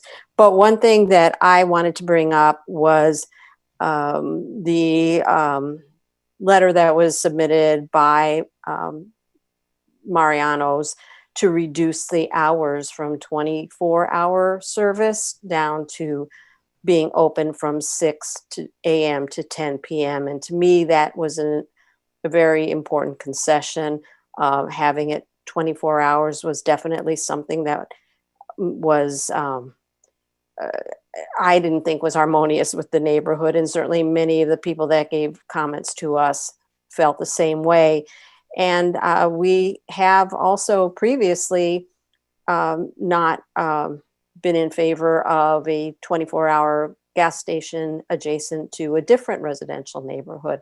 So that would be a condition that I would want to add to this, you know, to the conditions at the time that we do vote, that the hours of the gas station be reduced from 24 hours to 6 a.m. to 10 p.m., which is the same time that Mariano's store is open. That's the comment that I wanted to make. Thank you, Trustee LaBedz. I would concur with that. That would be the only way that I would vote to approve this, is if that condition were to be in place. Trustee Rosenberg. Thank you, Mayor. I have a lot of the same concerns that Trustee Scaletta brought up as far as Tinaglia also. I mean, it's very difficult for us to make a decision, you know, without seeing really true and accurate statistics and things. You know, when a traffic consultant is using statistics based upon an average of, you know, I don't know how many stations from, I don't know how many locations, it's difficult for us to guide, you know, the village and making a decision as to what the effect is going to be locally here at this site. And, you know, without knowing the number of cars and things that come in and out and how much traffic there's going to be. And, you know, if if his numbers are off, 10 or 15%, that's a lot of cars additionally going in and out of the site. And so I also have a concern about, what the traffic flow is going to be affecting Belmont going north as far as that goes. And if we did anything, I would like to see potentially some restrictions, maybe on the use of turns onto Belmont also. Somebody from Mariano's, maybe they can answer this, or maybe Charles can. There is no possibility at all of you configuring any kind of fuel center in the existing Mariano's parking lot where the store is? This is Dan Farrell. No, we did look at, our preference is always to incorporate the fuel on site if at all possible.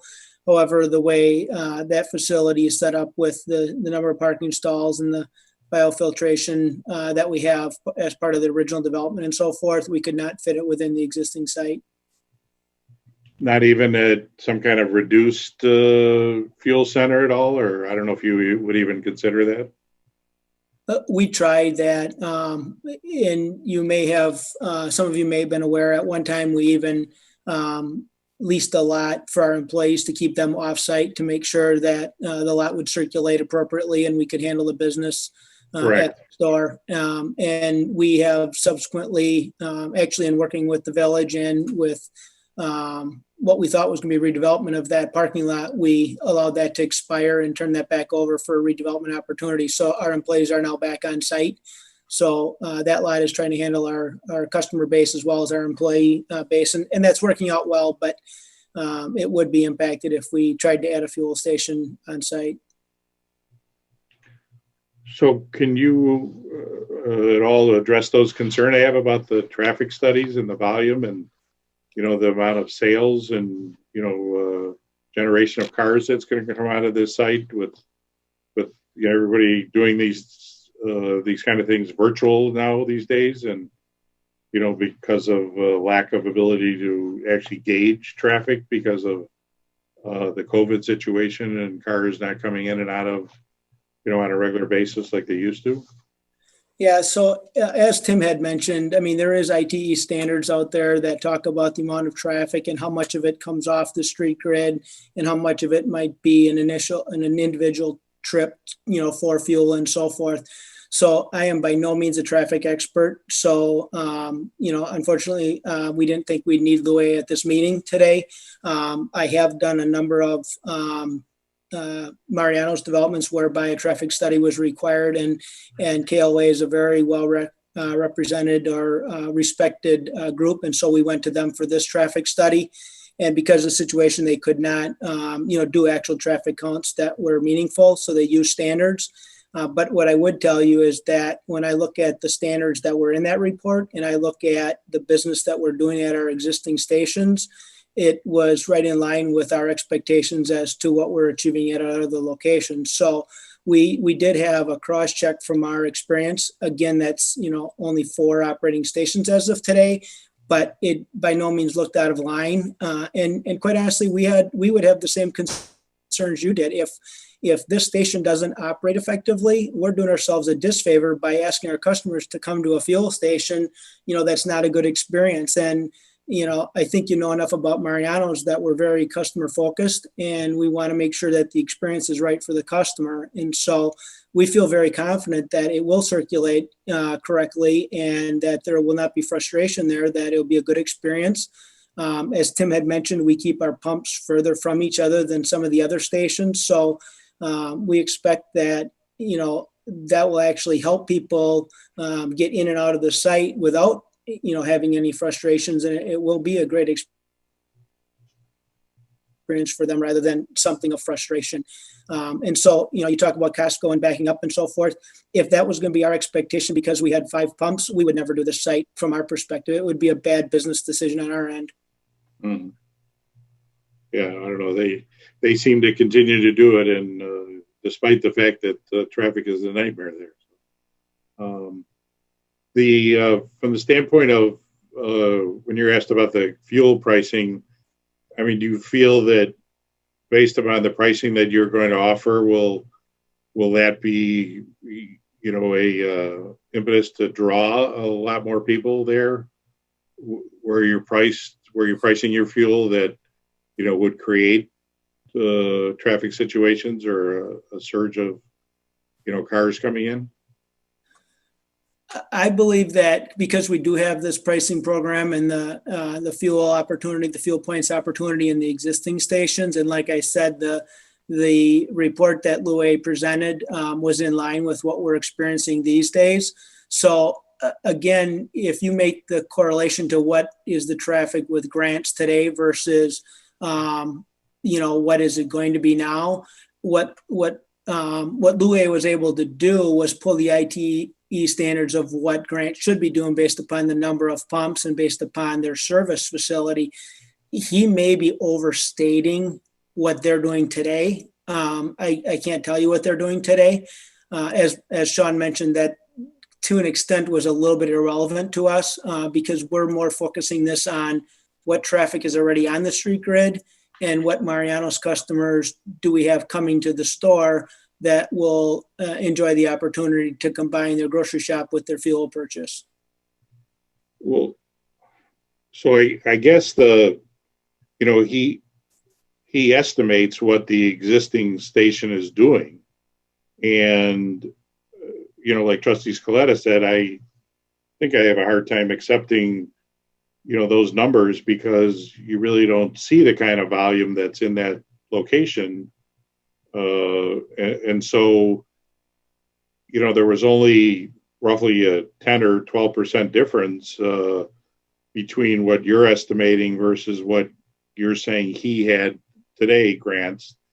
And, you know, if his number is 20% lower than what it is, then the increase would be, you know, 40% almost.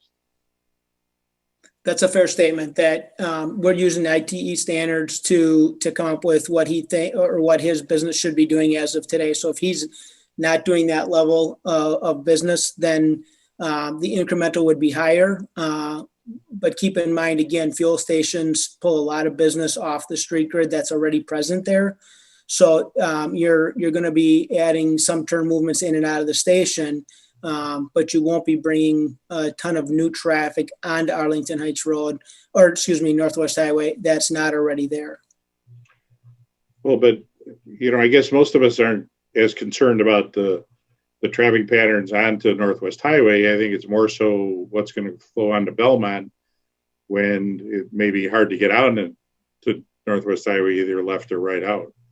So I guess that's a concern. I mean, so you're saying you were never able to get any kind of statistics or anything from the old operator or existing operator, I should say, to be able to compare this truly, right? Yeah, we did not make that request. Okay. Well, it just seems like as much as I think, you know, we don't want to hamper this, I mean, you're hampering us in making a decision by not having good numbers to compare to. Thank you. Mr. Perkins, before we go on, I hate to put you in this difficult position, but you're as close to unbiased as we have available tonight. What is your opinion of the validity of the traffic study that's been done for this petition, based on the methodology used? Well, I think they used the correct methodology in using the ITE standards. I also think their projection or estimate of traffic on the Grant Shell is significantly higher than what's really happening out there. The ITE uses probably hundreds of cases around the country and uses that data. And I think Grant Shell does not generate anywhere near the level of sales or traffic that some of the other gas stations generate. So I think the methodology was correct. But given the COVID situation, they actually weren't able to get real traffic data. I think if they'd have been able to do that, it would have shown, you know, quite a bit lower number. I think their estimate for what Mariano's could expect, the 1,700 plus or minus, you know, per day visits, that's in line with ITE, and that's based on, you know, typical industry standards. Okay, thanks, Charles. Anybody else from the board before we go to the audience? Trustee Schwingbeck. Thank you, Mayor. Charles, is that 1,720 average visits? That's not in and out. That's just 1,700 cars coming into that station? Correct. That's my understanding. Daily trips, 17, 20 daily trips. Okay. And I actually went and talked to a few owners / managers of some other gas stations. And that's where I'm really struggling with this, because based on some of the other gas stations around that don't have 10, they've got 8 pumps. They were willing to share with me the volume of gas that they're using on a daily basis and approximately an average of what people are filling up their vehicles, whether it's 12 to 18 gallons per visit. I tried to come up with kind of an estimate of how many cars were going in and out of those 3 or 4 stations that I looked at. And they were nowhere near that 1,700. So that's why I guess I'll ask the question again. You can't share with us, Tim or Dan, how many gallons a day you think you're going to sell out of this station?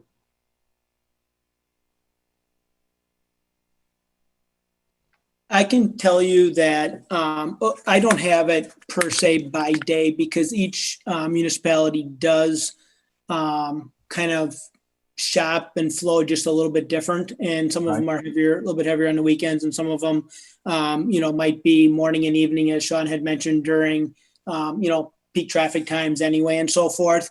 But I would tell you that on a weekly basis, we're expecting somewhere around 30,000 gallons, maybe a little bit more than that per week. But that based upon our existing stores and based upon what our expectation is for this store, that's going to be a general number. Now, again, it doesn't necessarily tell you exactly how much traffic, because we don't know if people are going to, be putting in 12 gallons at a time or 14 gallons at a time. But in general, when we do our kind of going in market studies and so forth, that's about the tonnage that we'd expect to happen during a week. And so you've got, the 7 days and, basically from 6 a.m. till 10 p.m. to that's 16 hours to see what the customer's doing. And in some occasions, you're going to have it spread out different than others. So I can't necessarily tell you specifically on Tuesday, we're going to do, 2,000 transactions or 1,700 transactions. I don't know that for sure. But this number that was utilized in the traffic study, we felt that that was maybe even a little heavy, but certainly not out of line for peak periods. Okay, so if you're doing approximately, say, 4,200 gallons a day, and you're probably looking at if people are putting in maybe on an average of 12 to 15 gallons, you're still looking at about 280 or 300 people a day coming in and out of there.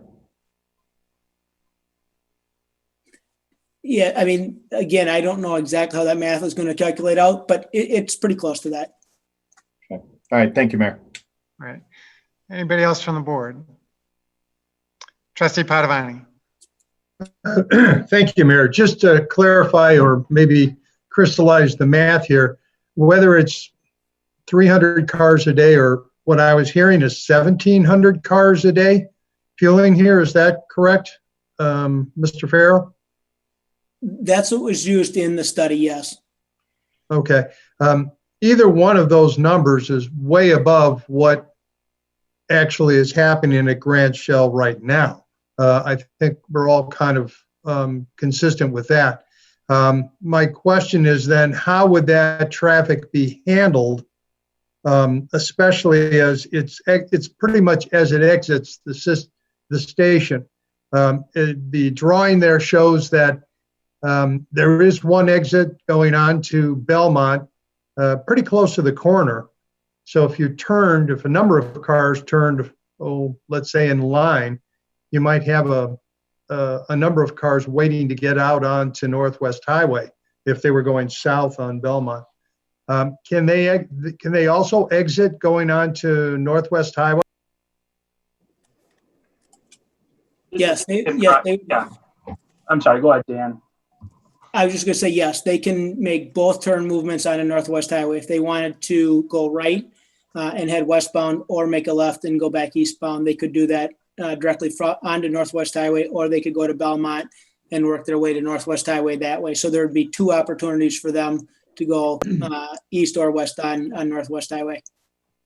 So with this increased traffic volume, the real concern then is how much of that traffic would go, let's say, back onto Northwest Highway, and how much of it would go up through the neighborhood north on Belmont. That for me would be a concern. You do have a residential neighborhood there. And I'm wondering, is there any way to manage that traffic, or even move the curb cuts as we see them in there, so that the traffic is incented or encouraged to exit the station onto Northwest Highway? Is there any option on that? So we did close the curb cut closest to Northwest Highway on Belmont, and the reasoning behind that was so that all people would leave the station further to the north on Belmont, which would allow more stacking before you got to Northwest Highway, so that in fact there wasn't two exits going on to Belmont, which would potentially stack more people onto Belmont. We also obviously closed an additional entrance on Northwest Highway too, so that the corner was protected and both of the turn movements were as far from the intersection as possible to help with the stacking and decel and acceleration. Thank you, Mayor. I don't have any other questions. All right. Anybody else? I see Trustee Schwingbeck, but I'm going to go to Trustee Baldino first. Thank you, Mayor. Real quickly, because most of my concerns have already been voiced and I don't want to rehash them, but basically I want to echo what Trustee Tinaglia said, that this is a great project with a great business partner at potentially the wrong place. This is the gas station that is basically in my neighborhood. We as a family use it all the time. And what I can tell you is that if we need to go east on Northwest Highway or north, we exit on Belmont and we go north on Belmont and cut around. And so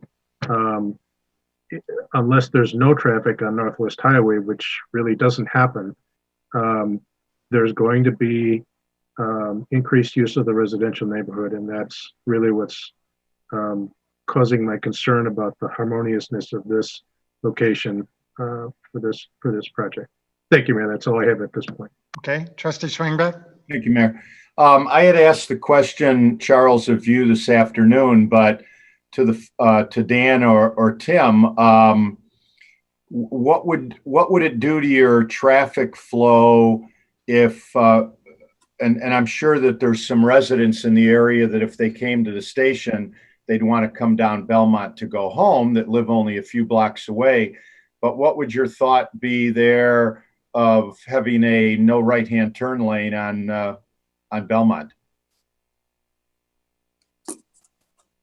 So to clarify, we would allow a left in off of Belmont so that people coming down Belmont to get to the station would be allowed. However, if they were exiting onto Belmont to go back through the residential development, they would be restricted, and therefore they'd either have to go to Northwest Highway or they would have to make a left onto Belmont and go back to Northwest Highway. That's right. If that's the board's purview to keep the traffic out of the neighborhood, I would support that recommendation. Thank you.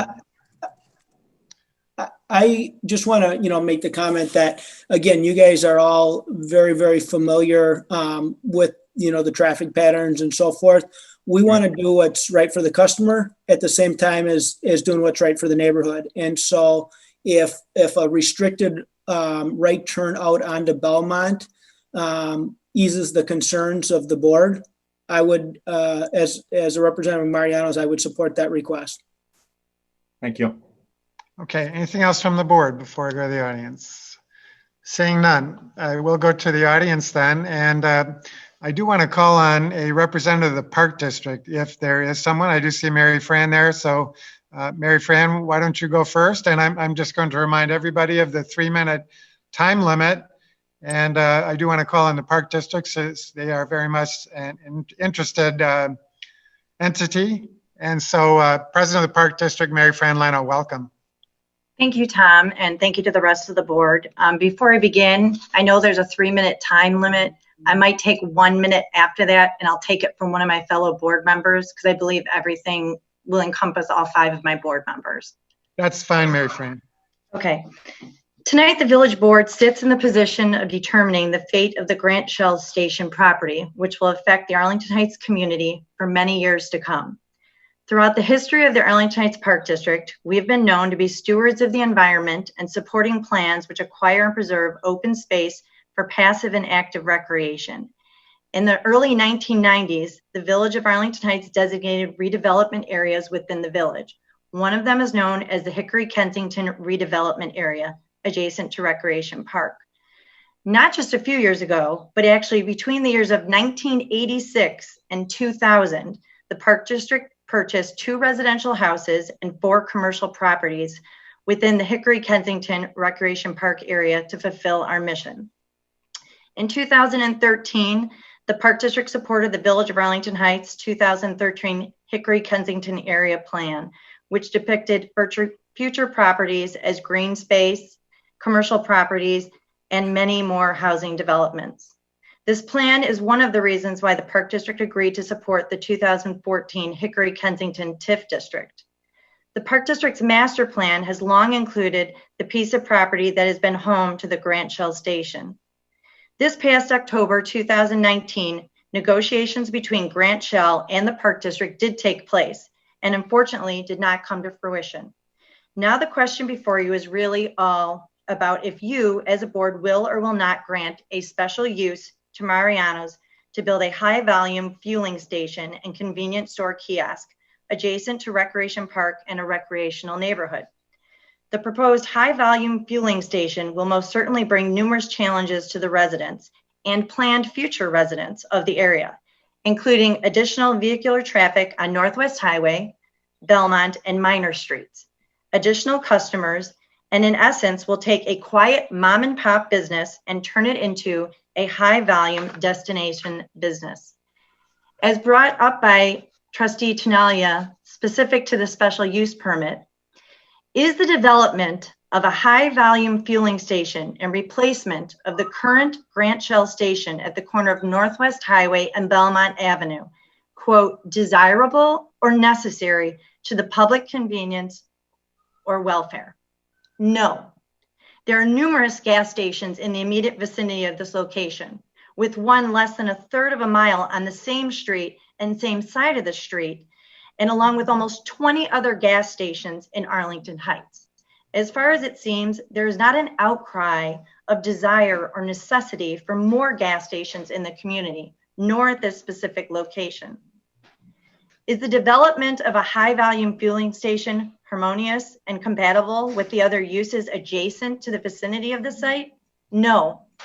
This project is not harmonious and compatible with other uses adjacent to and in the vicinity of the site. The Grant Shell Station, which has been serving from this location for 60 years, is a low-volume gas and service station.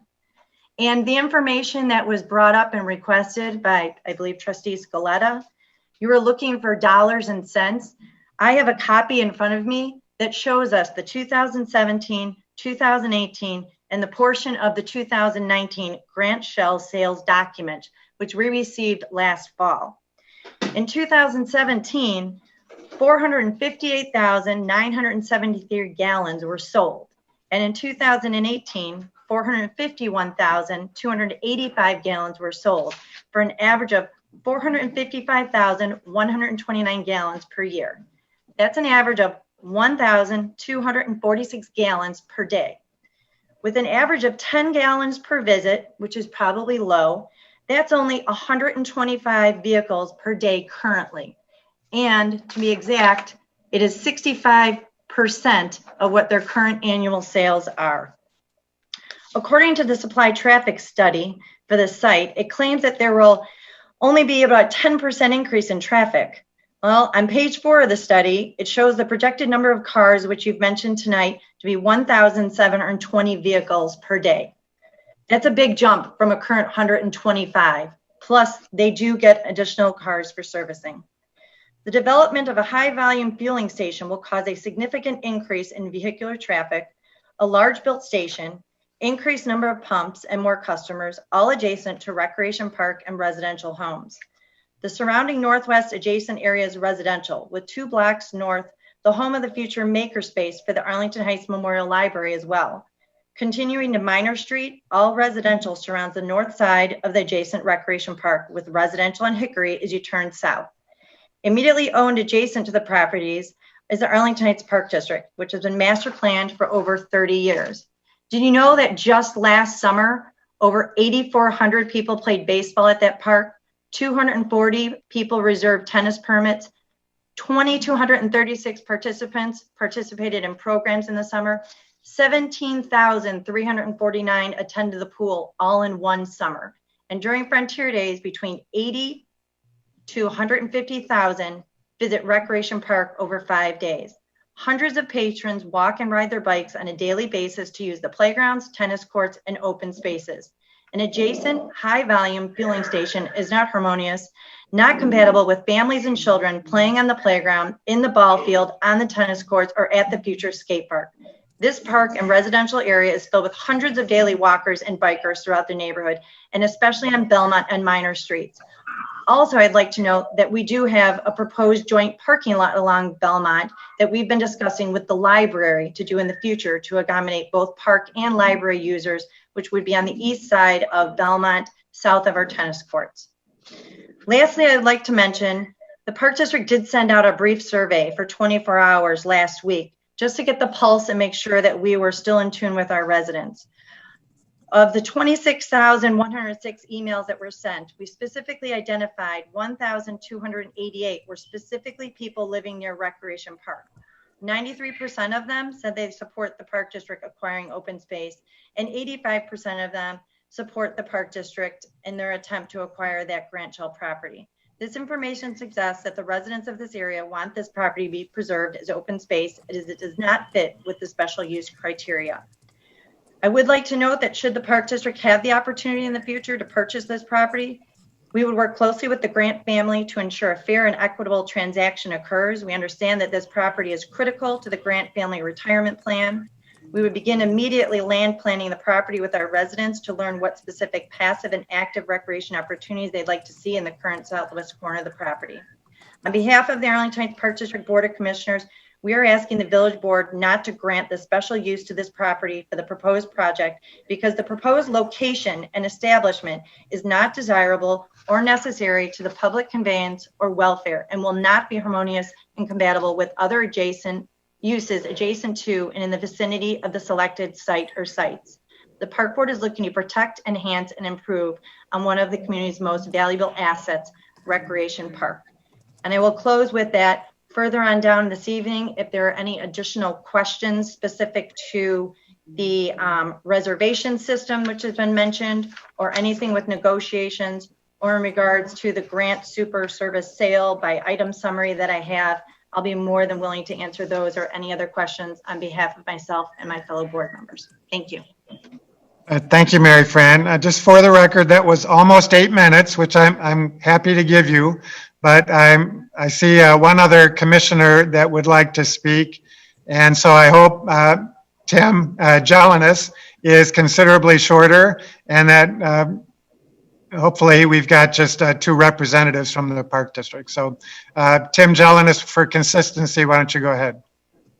Thank you, Mayor Hayes. I appreciate that. And yes, I'm more than happy to. I'll make this short and sweet, as I know we've already kind of run into a long meeting as we at the Park Board, I'm sure as the Village Board, you guys are not alone in running long meetings into the night. So I would like to, obviously on behalf of the board, echo the sentiments that Mary Fran has passed along already with regard to the special use permit. We've heard a number of stories and information that's come down. I think a couple of key points to keep in mind. Number one, this is one of 4 service stations that they have looked at with all the Mariano's locations. Number 2 is this is also the only one, I believe, by their admission that is not on physical site, meaning a joined parking lot from any of the other Mariano's that they're looking at. Number 3, this is not in the parking lot, so it is down the road a little bit from where this is at. And I would implore that the board and the trustees take a look at it from the standpoint that the information shared and not shared, meaning, if you're going to buy a business, you're probably going to know what is going on with that business prior to purchasing it. And it seems like it was a little bit of smoke and mirrors on some of the information that was coming down on what was the actual volume within that service station currently and what they're potentially looking for within the new serviceability of it. So I would urge the board, the trustees, everyone else to deny the special use permit for the current Grant Shell Station. And I appreciate the time. Thank you, Mayor Hayes. Thank you, the rest of the board trustees. And we do appreciate working with you and with everybody else, within the village. Thank you. Thanks, Tim. We will move on then to the other hands that are showing. And first is Paul Culhane and then Heidi Graham. So we would like to keep it to 3 minutes per. Thank you, President Hayes and trustees. And I am Paul Culhane, the co-chair of the Arlington Heights Cool Cities Coalition, member of various Sierra Club committees, and a 3 decades resident of Arlington Heights. As a regular swimmer in Arlington Heights Park District pools, I know Recreation Park is a wonderful, wonderful asset for our village.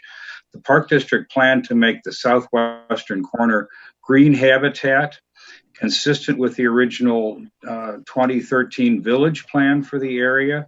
It received an open space or OSLAD grant from the state of Illinois for that purpose, and that would surely be the highest and best use of these 6 lots in the southwest corner of Recreation Park. I've also been a customer of grants for the 3 decades that I've been a resident here in Arlington Heights, and I certainly want him to be able to retire very well. However, converting a small, good, family-run business to the proposed significantly larger fueling center, as many of the trustees have been talking about tonight, is a public inconvenience at this location because it would not be harmonious with the adjacent residential neighborhood, park, and up the block on Belmont, the library makerspace.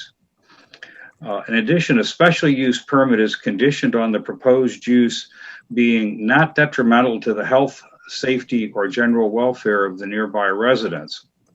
A significant increase of gas customers could very likely increase or cause safety hazards on Belmont, as some trustees have talked about, which is a residential street. Also, crucially, and not yet discussed by the board and not very well considered by the Plan Commission, it was stated that the existing station has a leaking underground gas storage tank. Leaking underground gas storage tanks, if not properly remediated, could be very detrimental to health, safety, and welfare of nearby residents, park users, and so forth. So as the Sierra Club wrote you, the village board should not approve the proposed permit until potentially significant environmental impacts of leaking underground storage tanks have been professionally and thoroughly evaluated to see how big a problem you have. And ideally, the village should honor its past plans from the previous decade for the Park District's acquisition of this southwest peripheral area. Thank you very much for your time. Thank you, Mr. Culhane. Next is Heidi Graham. Good evening. Can you hear me? We gotcha. Yes. I don't want to use my time to correct something the previous caller has said, so I'm going to ask you not to start timing me. The previous speaker said that there were leaking tanks at Grant Shell. He is misquoting A Daily Herald article said that there were leaking tanks, and they had to revoke that article because there are no leaking tanks at Grants. So that's first. Now I can speak. My name is Heidi Graham. And if everyone were happy after tonight's meeting, then you guys would not be doing your job.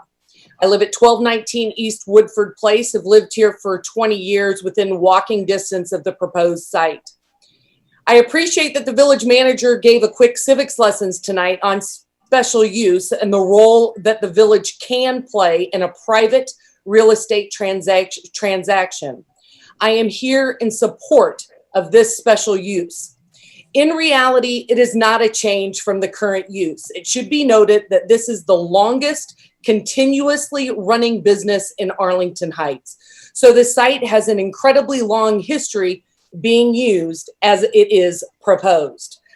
Further, having family in Texas, I can tell you that Kroger fuel facilities are nowhere near as busy as Costco fueling sites. I do want to note publicly and on the record that the Arlington Heights Park District had ample opportunity to reach a fair market deal with the current owner of the site, and they failed to complete their duty to the community. And then once they failed, they launched a misleading survey to try and drum up community fervor against this plan. I see that as a direct violation of the trust between those elected officials and the constituents. And so I urge this board to support this special use. And the two trustees who have spoken earlier, again, are trying to mislead the community about their true intent. They are trying to get this particular property below market value. Thank you. Great, thank you. And next is Jim Bertucci and then Doug Reed.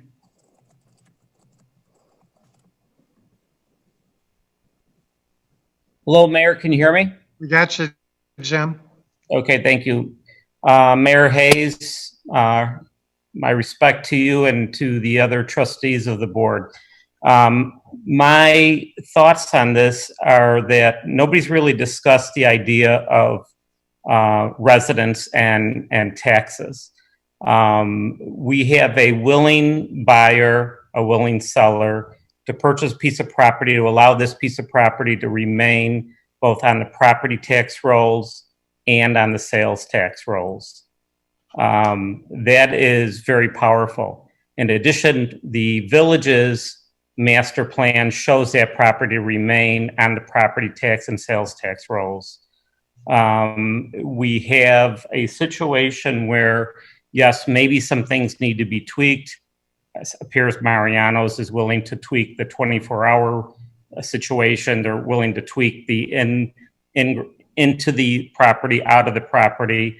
But for the most part, we just got done discussing a couple of weeks ago legalizing recreational marijuana, and that was not discussed to this level as far as traffic or anything else as what we're doing here.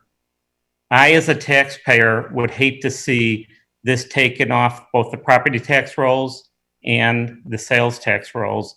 In addition, if we fail to allow commercial property here and fail to allow property taxes to be had from this property and sales tax, it'll go to the park district if that's the direction that some of the trustees are trying to make it go, and then it'll end up on taxpayers having to pay for that property and possibly clean up that property. Right now, we don't know, Heidi had mentioned that possibly there is no leaking tanks, but whatever, Mariano's is willing to clean it up. They're willing to put something on here that they'll produce both property tax and sales tax. Those are my thoughts, with all due respect to all members of the village board and all members of the park district board. That's my 2 cents worth. Thank you, Jim. And next is John Castanoli and then John Schroeder.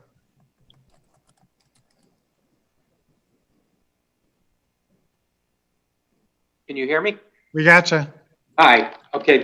I'm John Castanoli. I live on Belmont, down the block from the the station currently. And I don't know if on the traffic study, if anybody did, coming from Belmont, going east on Northwest Highway. To make that turn, that's a pretty lengthy turn to make that turn onto Northwest Highway, and it does get backed up. And I believe it's partially because of the angle of Northwest Highway. And then you're fairly close to Arlington Heights Road at that location too. So there definitely is going to be traffic backed up onto Belmont, trying to get back onto Northwest Highway. So that's one thing I believe. I don't know if anybody's ever considered that. And if they do go down that street, they'll see what I'm talking about. And then the other item, the maker space that's going in there, Belmont is a fairly narrow street as it is. And with the maker space going, we're going to have even more traffic on that street. So I believe that's going to be a much larger problem with the traffic coming. We're going to have a much more traffic on that street. And so that's one issue. And now another thing, I mean, as far as I do go there to get gas occasionally, but it's when I go for free air because the gas is more expensive. And I believe there'll be a much higher volume of gas purchases coming down the street. And I just wanted to make that point now that it's completely different. They're two completely different gas stations. So the biggest thing though is the traffic on Belmont. And I believe it's going to be a problem. Also, the reason we love the area is because of the parks. Arlington Heights has a great park district system, and I believe by keeping their improvements, they're attracting more residents and businesses of very good quality. And I believe that's something everybody has to remember. So I'm not saying that, but I just heard on that past call, I wanted to sort of rebut it, that we are getting, by improving the parks, you are improving the village. And I believe that's all I have to say, but the biggest one is turning from Belmont onto Northwest Highway. It's going to be a real problem. Okay, thank you, Mr. Castanoli. And next is Doug Reed and then John Schroeder.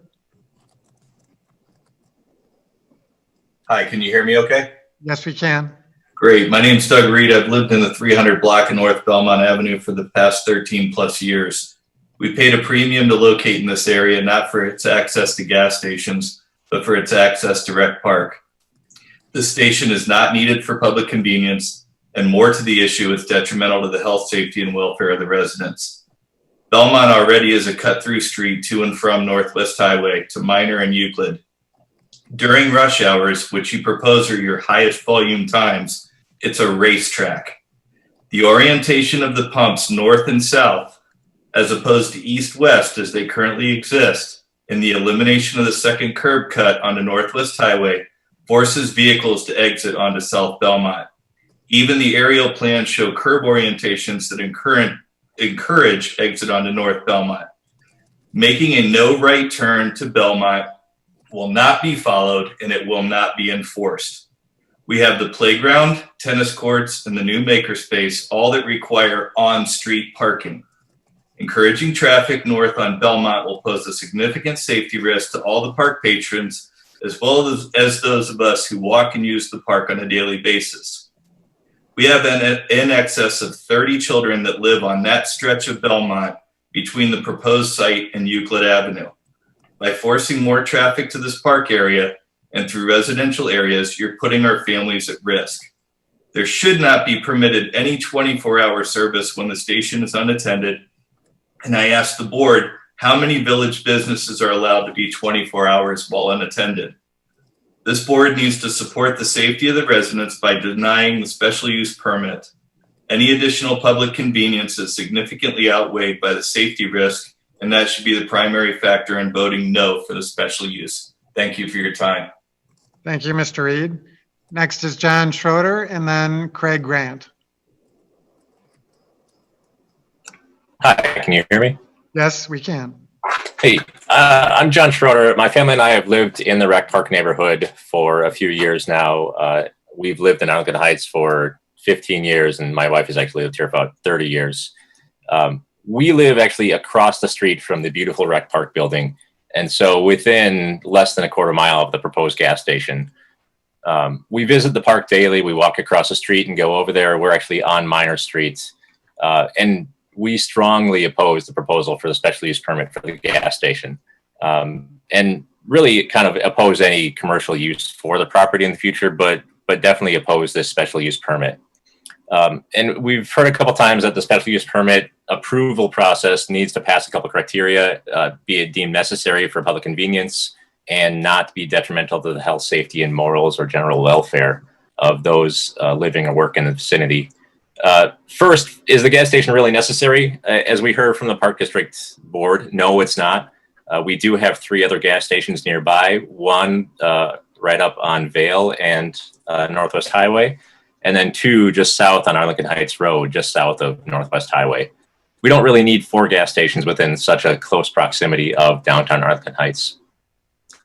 And really for the general safety and welfare of our beautiful park and our beautiful neighborhood, really a high volume gas station is absolutely detrimental to our well-being and safety. Whether the station is open 24 hours a day or 12 hours a day, or it sounds like maybe 16 hours a day as it's proposed, it's going to generate additional traffic on our neighborhood streets. Grant Shell, as we've heard, is a great local business. It's fantastic, but it does generate a low volume compared to what Mariano's is proposing. An increase of up to 10 times what Grant Shell currently, the business they currently do. We've heard that maybe we could stop the cut through on Belmont to bypass traffic. Certainly, it's nearly impossible to turn left on Arlington or to turn left on Northwest Highway from Belmont or from the gas station there, especially during rush hour. Even if we closed off Belmont, people would likely turn down Pine. And I know at the Planning Commission meeting, there was somebody who lived on Pine Street, and he was certainly against additional traffic in the neighborhood. Living on Minor, I would absolutely not want additional traffic in our neighborhood. I already see people blow through the stop sign at the corner of Minor and Douglas. We don't need more people doing that, especially as we've got the makerspace opening up and dozens and dozens or hundreds of children going to play every day in camps or just at the playground. We already have enough cut-throughs. We don't need more. So all that said, I dislike the idea of another gas station on the property, but the worry isn't really specific to a gas station. It's kind of any commercial development on the property. Now, we could have an absolutely beautiful area here that could be an enhanced Frontier Days, or we could have just another gas station. It sounds like Mariano's doesn't want to be a good. Ask you to finish up if you would. Yeah. Sorry. Just really the last thing I want to say is we live in the city of good neighbors. It sounds like Mariano's is not wanting to be a good neighbor here. They just want to focus on their customers and not the neighborhood. Thanks. All right. Thank you. Next is Craig Grant and then Tom Sarikas.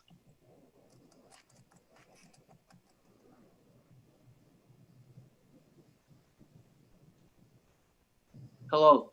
Thank you for allowing me to speak.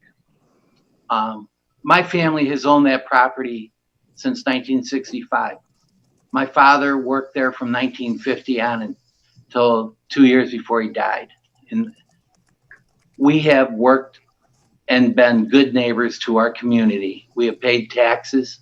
We have not made waves in our community. We have always tried to support everything they have done, including the Park District when they have their Frontier Days, and they literally shut our business down for 2 weeks because people don't come down to Belmont or in the other areas. Everybody talks about this huge fueling station. The people who are going to buy gas there are the people who shop at Mariano's. That would be you board members, the neighborhood people. You're not looking, this is not a Thornton's up on Rand Road where the traffic is bumper to bumper all day long. It is not Arlington Heights Road at Palatine where you have 3 major fueling stations going on. This is a family-oriented neighborhood where Mariano's is trying to put a fueling station to help their neighbors get cheaper gas, have a better experience, and be able to move back to their homes when they're done. Nobody buys gas in Arlington Heights at 2 o'clock in the morning. We do have a 24-hour gas station on the corner of Vale and Northwest Highway, but if you're not out at 2 o'clock in the morning, you don't know that. People talk about leaky fuel tanks. Gentlemen, I have documentation from the government, from Protonics, which is a certified tank testing. I have everyday information from testing meters in the ground for us that we have to have by the EPA. I'm really tired of people telling me I have leaky fuel tanks, because I can guarantee every gallon of gas that comes in and goes out of our place. I would also like to say, I don't feel that as the Arlington Heights Park District has been a very good neighbor to us. They have sent up a survey. They have sent out false information.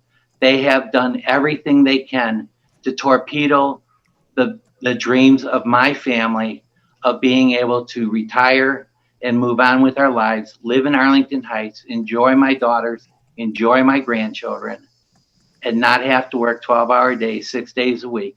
They did not in any way, shape, or form come with a decent bid where we could do that. It was an insult with what they were doing, and they didn't care. And I know that you're asking for a special permit for this because it's a fueling station.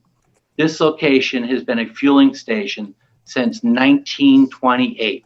It has been Shell Oil. I have the original contract. And I don't get this special purpose fueling station when we are already a fueling station. We have had volume as far as 250,000 gallons a month. Nobody ever noticed that in the neighborhood. The traffic flow that leaves my station after purchasing, the majority of it goes out on the Northwest Highway, east and west. And yes, there are times you can't make a left or right turn, but I can say that when you come through rush hour in Arlington Heights, there are a lot of stations that if you do not have a traffic light at your place, you can't get out of any corners because traffic doesn't allow you to. It feels like this is being torpedoed by people who don't want this here because of their own special purposes, not because it's a fueling station, not because it's Mariano's or us. It's because they would like it to be park.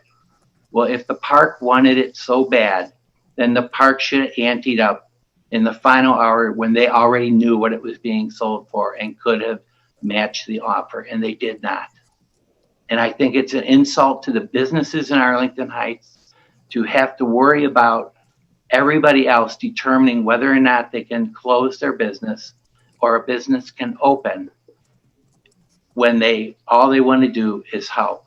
We pay a lot of property taxes to Arlington Heights. We pay sales taxes all the time, fuel revenue taxes. When you turn this into a park per se, what benefit are you going to have from your taxes? Who's going to pay your little salaries that you get, as Mayor Hayes said? Who's going to pay your pensions for the fire and police?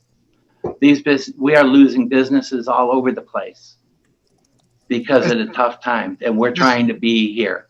Mr. Grant, sorry if I went over, minutes, Mr. Hayes. I appreciate your comments. If you could just finish up, if you would. I would just ask that you would vote in favor of this proposal. Mariano's will be a great business for you in this community. They will give you more tax revenue.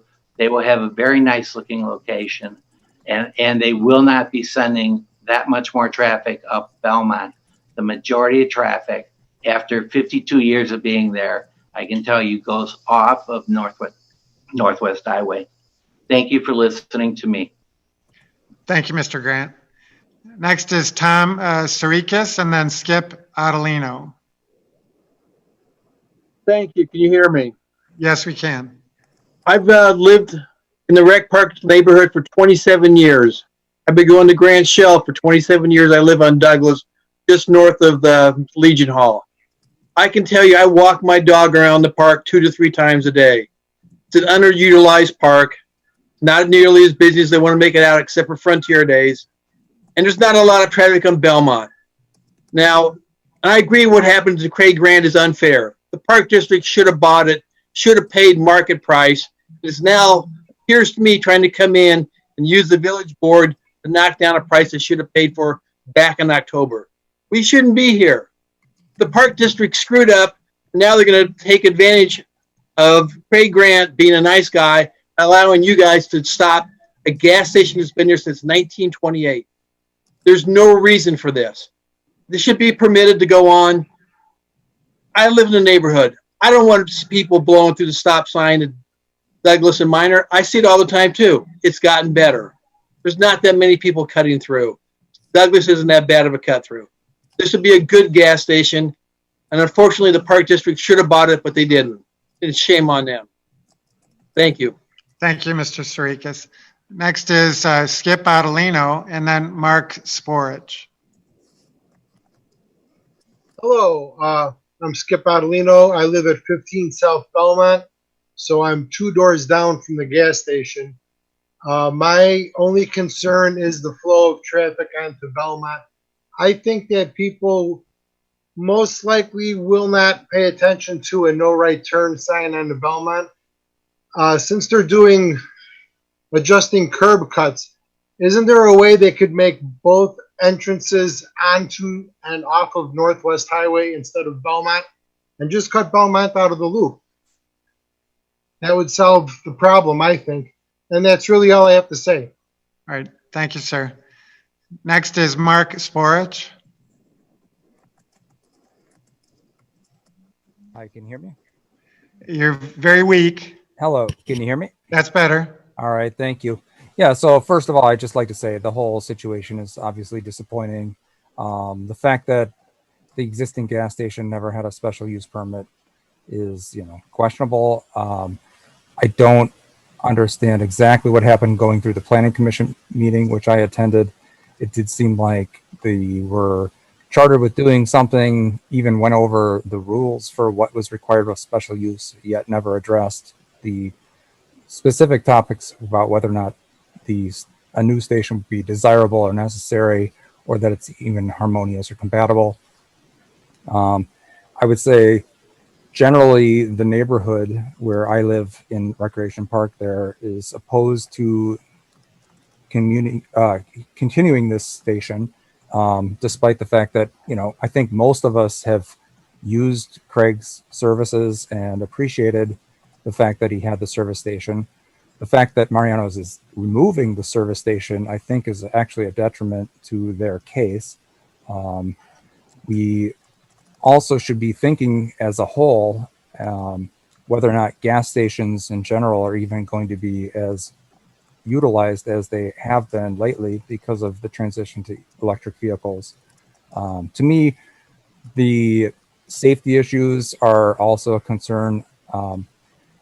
I also would go and want to make a comment about Charles Perkins's presentation with the map and the B3 districting, and state that from what I read in the B3 district, the minimum size for that motor vehicle district is 4 acres, and the Park District already owns the adjacent parcels, which would mean that this station is not going to be within a 4-acre parcel.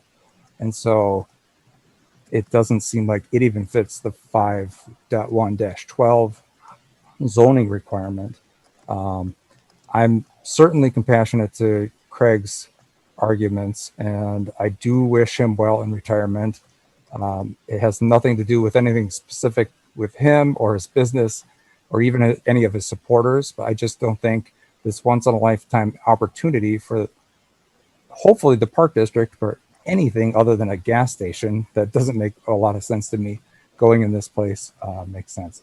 So I also lastly would just add that despite what anyone's saying about the traffic studies, if you're telling me that the business is not going to get considerably busier when Mariano's is nearby and offers discounted gas and is much more competitive, traffic volumes are certainly going to go up. I mean, I don't know whether or not there'll be Costco level traffic, which is obviously not something we want there.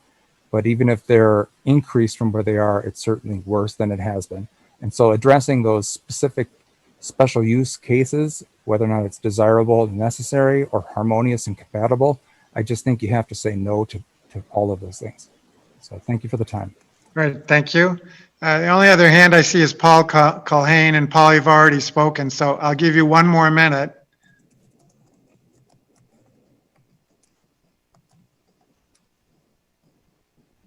I just wanted to briefly say I'm not a subscriber to the Daily Herald. I did not read the articles there. I'm basing what I said about a leaking underground storage tank from statements by one of the proponent firms at the Plan Commission report. So what I'm saying, and this is very common for an old gas station to have these things, so you just need to check it out. All right, thanks, Mr. Culhane. I do see a couple other Park District commissioners, and I did give Mary Fran and Tim a great deal of time to speak. So Rob and Brian, if you could hold your comments to 1 minute and not be repetitive, I'd appreciate it. So Rob Ness-Vassell.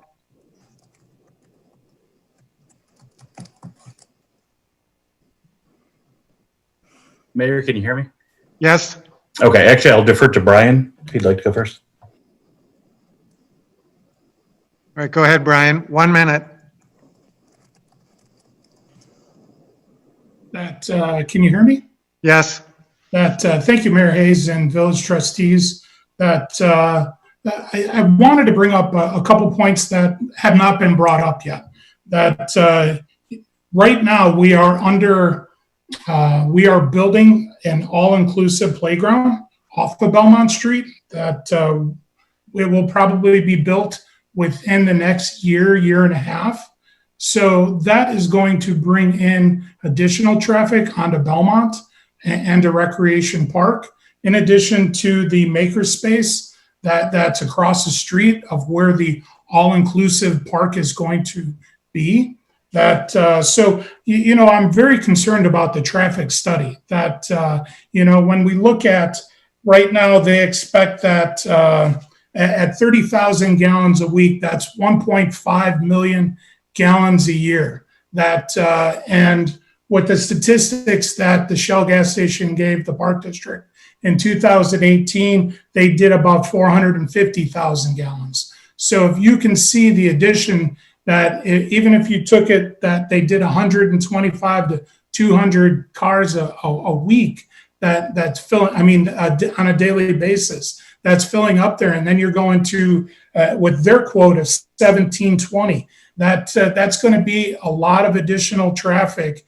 And that's what I'm concerned about, is that, people taking a right-hand turn off of Belmont and going there. You have the park area. You're going to have an all-inclusive park that areas from outside of Arlington Heights, in addition to Arlington Heights, is going to be frequently. And finish up if you would, Brian. Yeah, I'm good. Thank you very much. All right, thank you. And Rob Ness-Vassell.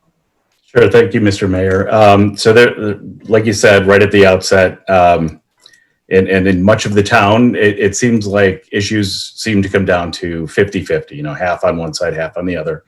I did want to clarify just a few comments that have been made today in the public commentary. We based our initial offer for Mr. Grant on our research of market prices.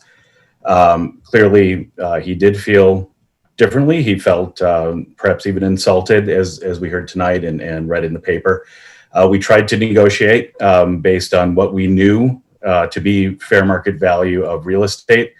In our last conversation between our broker and his broker, we ended at a price point of $935,000, with the Park District paying for the removal of any gas tanks and any sort of environmental remediation needed, if any.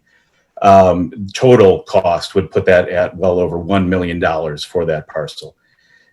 The final offer that we received as a counteroffer was $935,000, which we asked for in writing, so that as a board we could meet, as we are required to do by law, to meet as a board, 5 commissioners together to discuss real estate negotiations. Unfortunately, we never received that offer in writing. So I don't know what happened, if it got lost in email or something like that.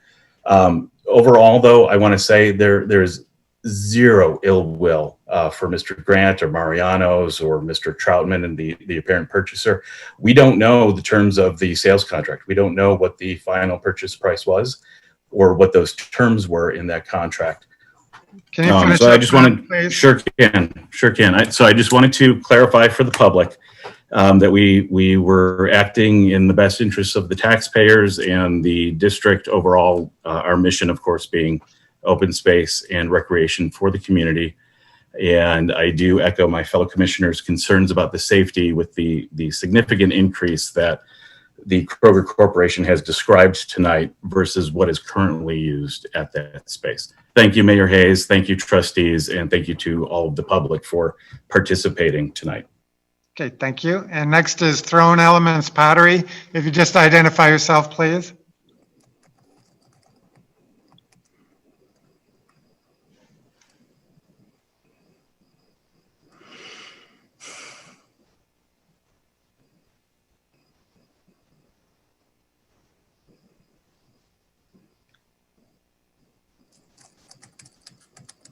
I think that's Andy Rule, Mayor.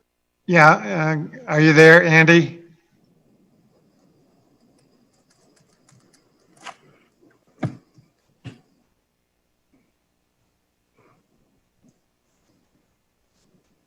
Looks like you're unmuted, but I don't hear anything.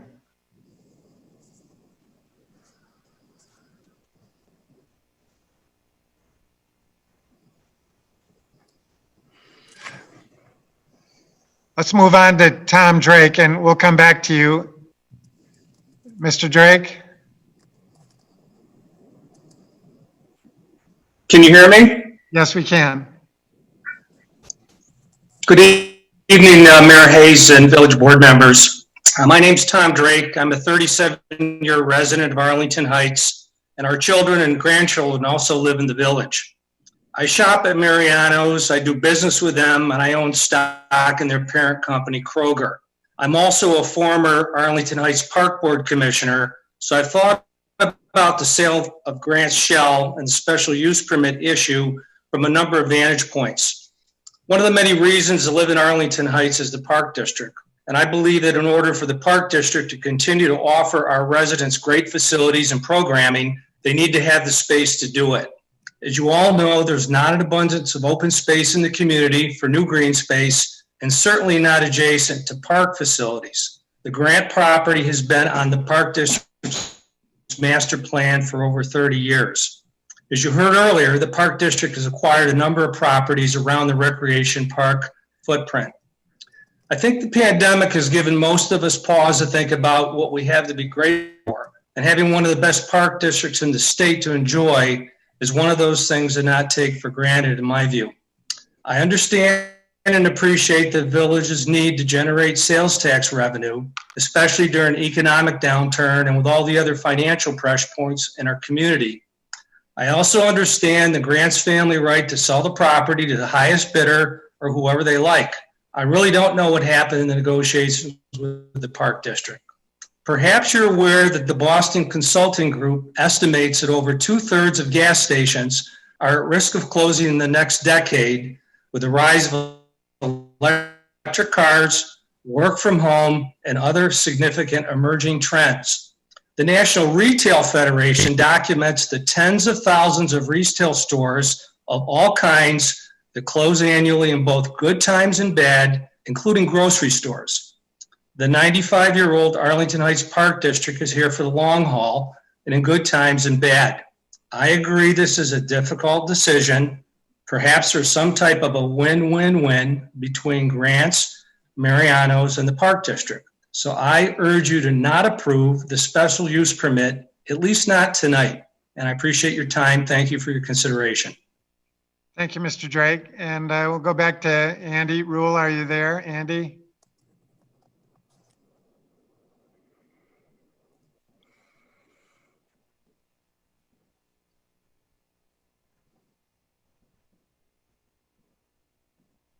Hello, can you hear me? We got you now. Yay! Sorry, my little happy dance over here. Many of you know me. This is not, wow, just wow. This is not an easy issue. As a business owner, I would hope that after, I just celebrated 12 years. I would hope that after 15, 20, 30, 50 years, I could sell my business and move on and retire happily. I also happen to live in this neighborhood, and I have children who are sensory seeking and ADHD, and we drive down and, that is their walkway to school. I have watched people blow by stop signs outside of my studio, and as well as my neighborhood stop signs, even though that the village did finally approve stop signs on the other, like opposite street corners in Rec Park, which I very much appreciate. I am on the library board. We do have a makerspace coming into that building. There has been many a conversation just as pushback from the community on that regarding the patrolling of that intersection on Minor. This is not an easy decision for you.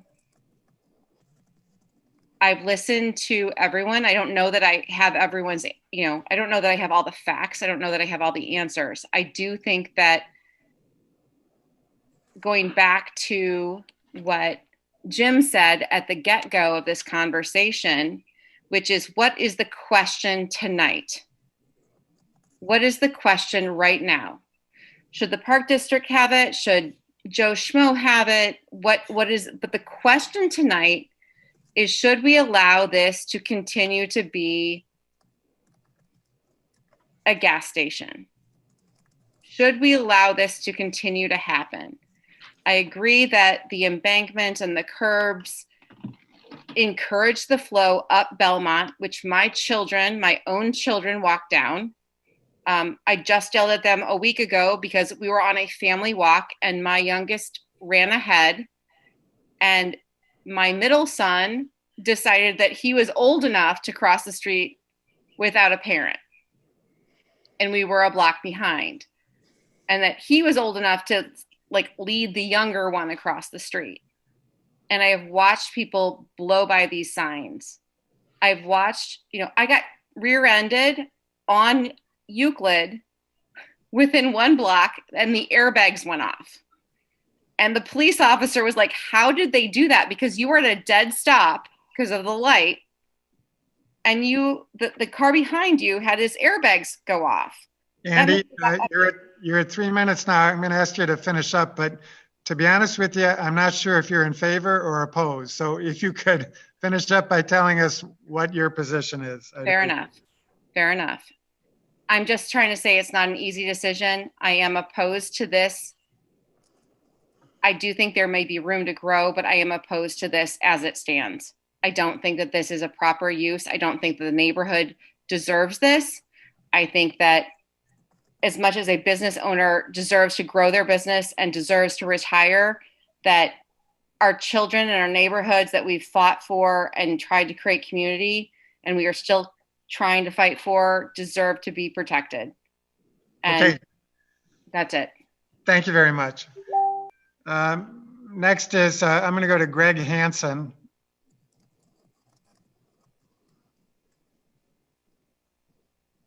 Yes, thank you, Mayor Hayes.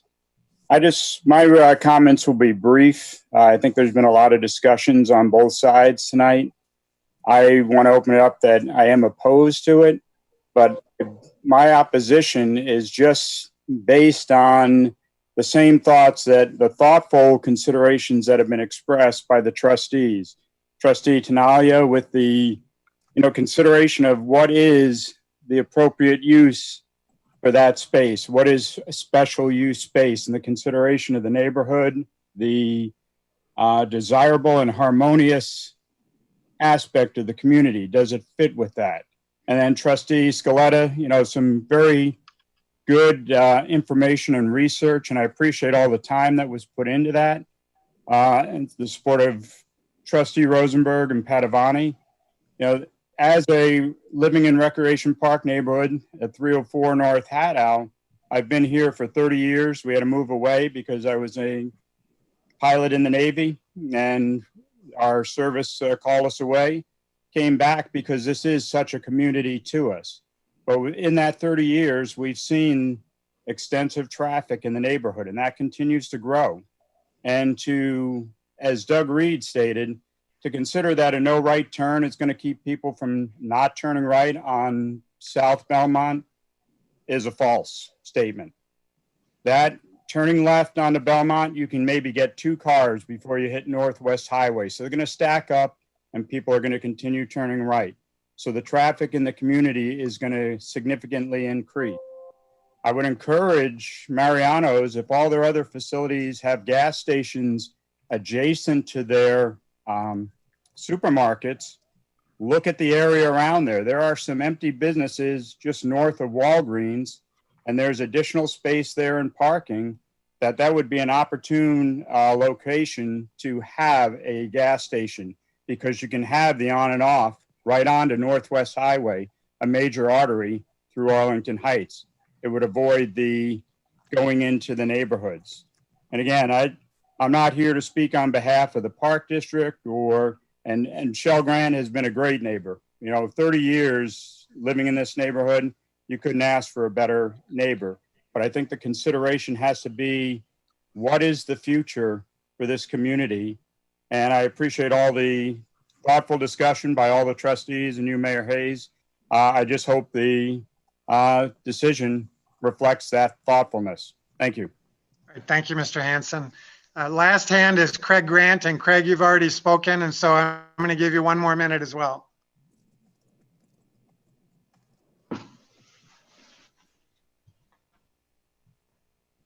Thank you for giving me that extra minute, sir. I just want to clarify one thing. If the Park District knew the bid was $935,000, then they should have come with it, because they never offered it. They were 30% below asking what was finally taken. 30%, that's a lot of money. 2, I think Mariano's would be a great neighbor for the neighborhood. You're not going to see that much traffic flow. And they keep talking about their maker space and all the cars they're going to have there. When have they asked any of us whether or not we wanted all the traffic? I too live in this neighborhood and would have liked to have known about that. So I would urge you to vote in favor of Mariano's and to take into consideration that we have been there for all these years supporting the community. And I think that we need to be supported by the community now. Thank you. Okay, thank you. And we're seeing more hands now, which is fine, but at some point we need to cut this off. So Matt Healy.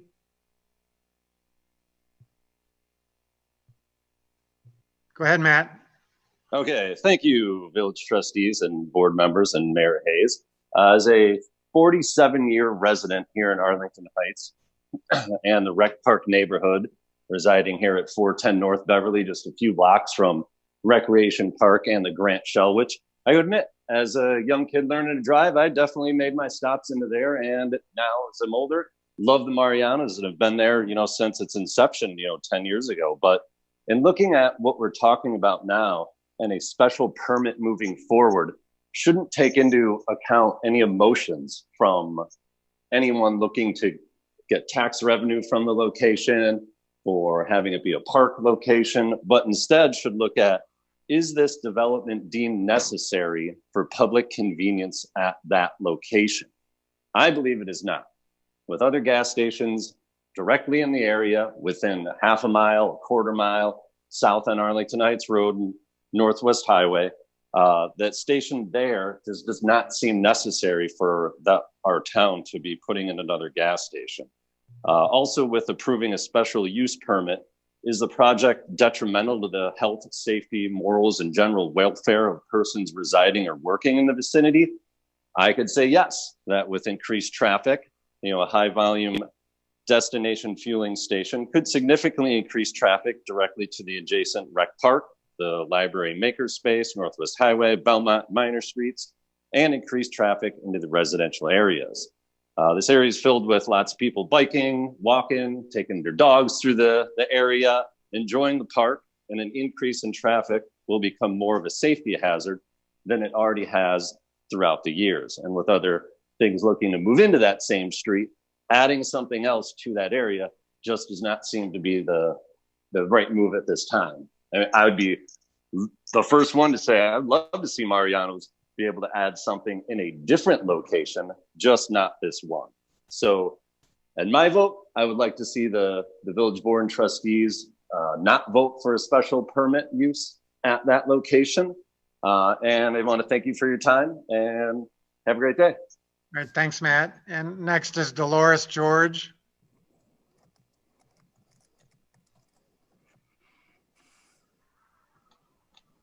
Hi, can you hear me? Yes, we can. Thank you. I just want to thank the mayor and the trustees tonight. I thought that you all really gave a lot of thoughtful consideration to this matter, and clearly based on all the comments, it's really important. I've lived here for 25 years. I actually live in the Pioneer Park area. And I look at what Arlington Heights means to me and what the long-term vision is and always has been in Arlington Heights, and it's the parks, it's the green space. I feel that maybe the park district didn't act as quickly as they should have, but I would vote no for this special use permit because I think both to the people currently living here and the future residents, the parks are what draws people here to Arlington Heights. And if nothing else, COVID has shown us that our parks and our walking paths and everything that the park has to offer in the green space, it is so important to our community. We have a lot of gas stations, and I love Mariano's. Perhaps they can locate this in a different place, just not right next to Rec Park. And I have kids, so I am also concerned about going there and using the pools. And I know even that cut through, like underneath the viaduct, if you're coming from the Pioneer Park area, kids go underneath that viaduct by the lake to get to Pioneer Park for many different reasons. And so I am also very concerned about the traffic. So please vote no for the special use. Thank you. Thank you. And last is Mark Sporsich. Mark, you've already spoken as well, so 1 minute, please.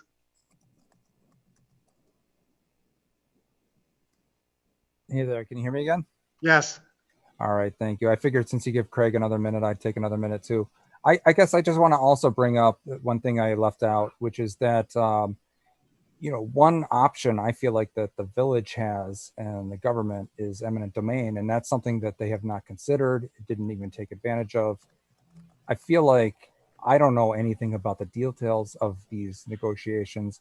From what I hear on this call, in this meeting, the park district was significantly underbidding, Yeah, Mark, that may be the case. Mark, let me just say the negotiations is not what we're discussing tonight. That's not what we're discussing. So I please keep your comments to something that's relevant to the issue the village board has to discuss tonight. What's relevant is that the village could actually just take this property using eminent domain and pay a fair market value. They have not done that. They bid. The park district actually bid on the property. Apparently didn't make a reasonable offer, according to Craig Grant. And what I'm hearing everyone say is that nobody wants a gas station here. Nobody believes a gas station is even used in the future. We're going to be switching to electric vehicles, and that this is just not something that requires and should have a special use permit. Thank you. All right, thank you, Mr. Sports. That's it. Thank you, Mr. Hayes. And next is Patrick Flaherty.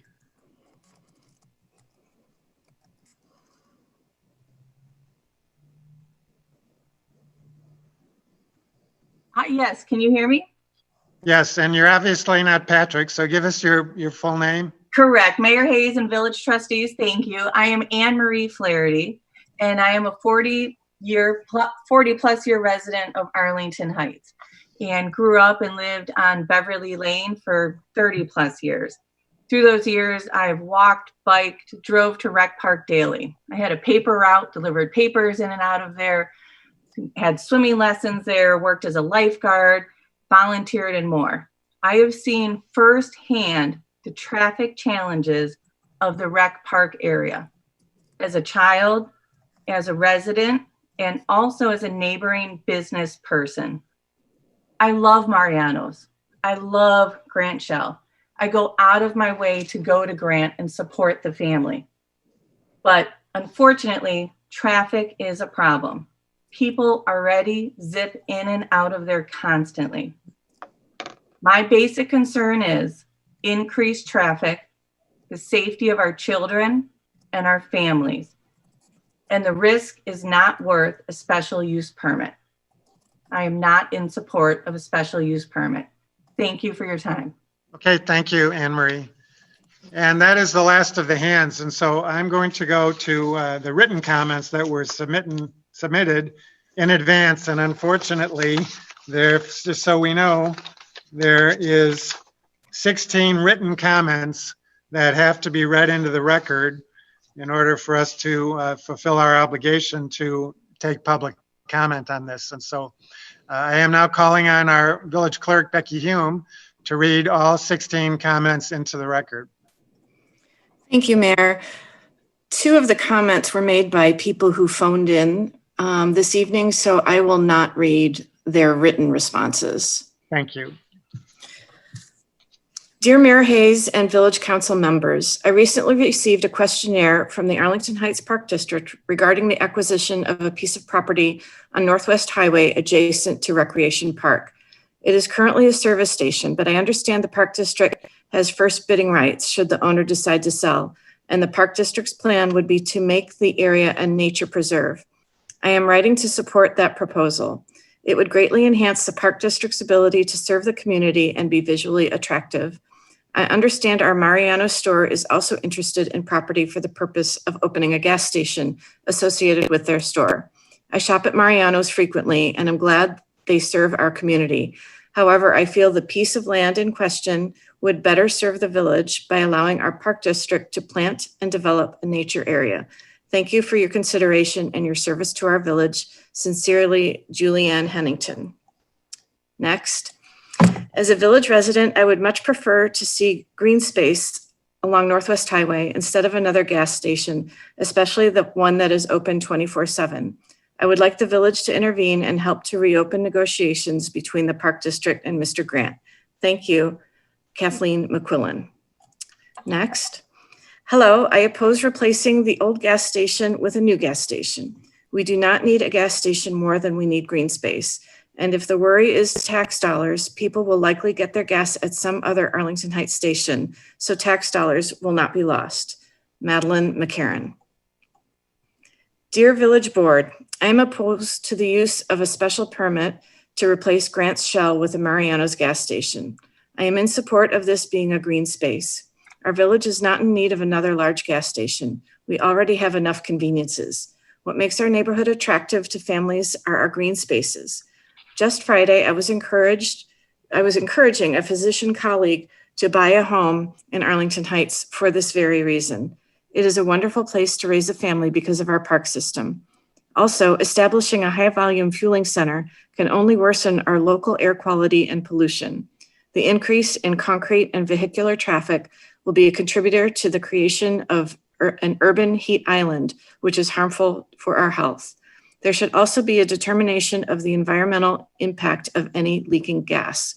This is an opportunity to beautify and increase the real estate value of our neighborhoods. People don't move here for the gas stations. Sincerely yours, Regina Gomez. A gas station is not necessary for the public convenience at this location. There's another gas station 0.4 miles away on Northwest Highway in Vale. Any gas station presents some environmental hazards, making it detrimental to residents and park users. It's one thing to grandfather a small full-service gas station. It's another to expand an inappropriate business so close to a park, residences, the library open space facility, and the downtown that we keep working to make attractive. We spent over $1 million in the 80s to replace a gas station to build Dunton Park, just 0.1 miles from Grant's site. The Village Hickory Douglas plan envisioned this as green space. The Park District has planned for and received an open space grant money for this purpose. It's inconceivable that we would ignore the history of planning in this community to allow another gas station at this location. We are short on parkland for a community of our size and the stature we hope to achieve. We're making progress turning the weeds along the railroad right of way into an attractive vista. Let's seize this opportunity to expand Recreation Park in accordance with decades of village and park district planning. Mariano Toole. Dear board members, I support the Arlington Heights Park District's green space plan and oppose the use of the special permit to replace Grant's Shell with a Mariano's high volume fueling station. Area residents do not need a gas station at this location. We already have a Shell station on Northwest Highway near Central Avenue, which is convenient enough for people who are used to refueling at Grant's Shell. In addition, 2 other gas stations are conveniently located on corners at the intersection of Euclid and Rand Avenue, where there's already heavy traffic. Many Arlington Heights residents travel on Rand Road frequently due to its access to other businesses, so it is not an inconvenience for residents to fill up their gas tank at one of these 2 stations. I particularly oppose a Mariano's high volume fueling station that will be open 24 hours with no attendant on duty late at night. The corner of Northwest Highway in Belmont is adjacent to a quiet residential area and a beautiful park. This area will not benefit from increased traffic and noise. We already have enough traffic at the corner of Kensington and Northwest Highway due to access to Mariano's grocery store. Increased traffic will also negatively affect our air quality and our health. Furthermore, since bicyclists and pedestrians also use the crosswalk to gain access to neighborhoods on the south side of the railroad tracks, increased vehicular traffic will also create a safety hazard. Traffic in this area is already backed up during rush hour. In addition, the leaking gas tanks must be remediated no matter what the approved use is for the land at this location. Has a study been made as to the extent of the leakage? What steps have been proposed to remediate health hazards from any leaking tanks? What is the timeline to remediate the leakage and remove the tanks? A much better use of this land is to move forward with the Park District plan to increase park space. Why is Mariano's gas station plan even under consideration when the Arlington Heights Park District already received a grant from the state in 2019 to implement a green space plan? I am a 33-year resident of Arlington Heights and have benefited from the use of Rec Park on many occasions. Changing the complexity of this part of the neighborhood is a mistake.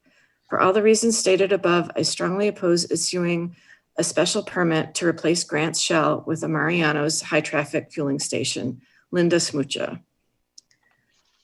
Good morning. My comment pertains to the proposal of Mariano's gas station at the existing location of Grant's Shell.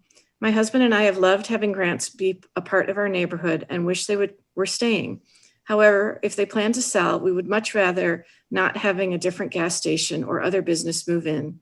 As homeowners just 1 block north on Belmont, we are concerned about an increase in traffic in an already fairly busy stretch of road due to the park. At this time, there are often cars parked near the playground and tennis courts, and an increase in traffic heading to and from a gas station would not have positive effects. We also feel that this is not a necessary space for a gas station due to the fact that there is another station just a short distance further west on Northwest Highway, and the Belmont location is in such close proximity to residential and park properties. We would love to see the Park District use this space for their purposes, as Recreation Park is a priority to us as members of that neighborhood. Lastly, we hope that the iconic Grant's rocket ship might be repurposed or relocated as a nod to this long-term Arlington Heights business that has been appreciated for many years. Thank you, Elaine and Patrick Schreck. Hello, my husband Ron and I are contacting you to implore you to deny Mariano's request to build a gas station on the former Grant's Shell property and instead make way for the AHPD to create green space there. I am head of a ministry at St. James called St. James Earth Shepherds, dedicated to caring for our common home. Our members are also hoping you will consider this request. Arlington Heights is a wonderful place to live. The addition of much needed green space will make it even better. Thank you for listening to your community, Bonnie and Ron Simo. I am not able to attend the board meeting tonight, but wanted to comment on the special use permit requested by Mariano's. While the site is currently used as a family-owned low-volume gas station, I do not believe that this is the right location for the proposed high-volume fueling station. It will likely cause extra traffic and backups on Northwest Highway and Belmont Avenue, which will cause a danger to others in the area. The site is adjacent to a large public park, and 1 block away from the new makerspace. Drawing more traffic to this area is not a good idea. The site is just too small for the proposed use. I would prefer that the site be sold to the Park District and used to expand Rec Park. I support Mariano's fueling station, but not at this small site. Thanks, Pete Landwehr. Village of Arlington Heights board members, I have been a homeowner in the Recreation Park area for over 40 years. Please consider the use of Rec Park. A high-volume 24/7 gas station will have the potential of becoming a hazard to our neighborhood. I am especially concerned with traffic on our side streets. Thank you, Patricia Healy. To the mayor and trustees of the Village of Arlington Heights, my wife Jennifer and I moved to Arlington Heights over 14 years ago. We are active members in the community and have 2 children who benefit from the schools and community resources. One major resource is our parks and open spaces. We strongly believe that we have one of the most dynamic park districts, and we support their efforts to make it even better. We stand with the majority of AH residents in support of more open spaces, not more fueling stations. In addition, the NRPA national standard for park acreage is 10 acres per 1,000 people. Per the Village of Arlington Heights 2015 comprehensive plan, the park district needs to increase its land inventory from 716 acres to 825 acres to achieve this goal by the time the population is expected to peak at 82,500. The addition to the present inventory may be new park sites or expansion of existing parks as determined by neighborhood need. Please do the right thing and vote not to approve the special use permit for this project. Thank you for your time and consideration. Kindest regards, Adam Eichhorn. My name is Diane Adam. I reside at 406 North Lincoln Lane since 1974. Recreation Park has been my park where I still currently swim and use the facilities for myself and my grandchildren. Frontier Days was greatly missed by my family this year. I was always under the premise that the village and the park board were in agreement that all the attached properties would be purchased for all green space. There are only 2 holdouts. One is the Shell Station. I believe the village should help the park make the appropriate bid to help make this come true. Care of Our Earth, the encyclical of Pope Francis published 5 years ago, commands us to be more careful and provide more green space for our children and our children's children. We cannot drop the ball on this. Just like the village helped Metropolis get back on their feet, I feel the village needs to deny the Mariano's takeover. Thank you for hearing me out. Diane Adam. Mayor and village trustees, the preservation of open space for the residents of Arlington Heights Park District has long been one of the missions of the district. Open space is at a premium in Arlington Heights. Acquiring property that is adjacent to existing parks has been a method used to expand our open spaces. During my time on the board, several of these types of acquisitions occurred. These acquisitions were made at fair prices and at a good value for our residents. I do not recall any property that the AHPD was interested in purchasing that did not result in a negotiated appropriate price with the seller. The AHPD master plan for the Recreation Park includes the acquisition of the remaining parcels not already owned by AHPD adjacent to the park. These plans have been in place for decades. This is not new. The 2 remaining properties are parcels that provide the final piece that would allow for the realization of the master planning for the park. The choices seem very clear. This parcel can be preserved as open space or developed for some other purpose. Our residents seem to prefer open space, as resident survey after survey showed a strong desire for preserving open space. Robert Smith, former commissioner of the Arlington Heights Park District. Thank you for taking our comments tonight. As a resident within the Rec Park neighborhood, I ask the board to deny or at least pause the application for the special use permit for Mariano Service Station, where the Grant Shell currently resides. After reading the supplied documentation, glaring issues arise with traffic flow and the traffic study or lack of that accompanies this application. Grant Shell is currently a service station and gas station. To replace this with a high volume and highly customer incentivized gas station and only see a 1% increase in traffic does not seem logical. The service station does not bring in all their revenue from fuel sales alone, but also automotive repair, which can equal the same gross profit as many tanks of gas. The other glaring issue with this plan is the traffic flow, which will exit to Belmont Avenue. The amount of space on the street for cars turning north out of the station is at a maximum 2, which will lead to congestion point, which will entice drivers to turn right into a residential area looking for another way out, bringing more traffic onto a street with a park and a future maker center just a block south. The village board needs to ask for a more robust traffic study using data from other Mariano's fueling stations and look at ways to prevent unwanted traffic from entering Rec Park, such as making Belmont a one-way street going north from Wing to Northwest Highway. Thank you, Jim Potch. Hello, I am writing in regards to the meeting today to discuss the building of a large fueling center. I believe it would be a great disservice to the community to place a fueling center in this intersection. The village and residents of Arlington Heights have worked tirelessly to create a green space for all to enjoy. A future center would attract noise, traffic, and harmful gasoline spills in the area.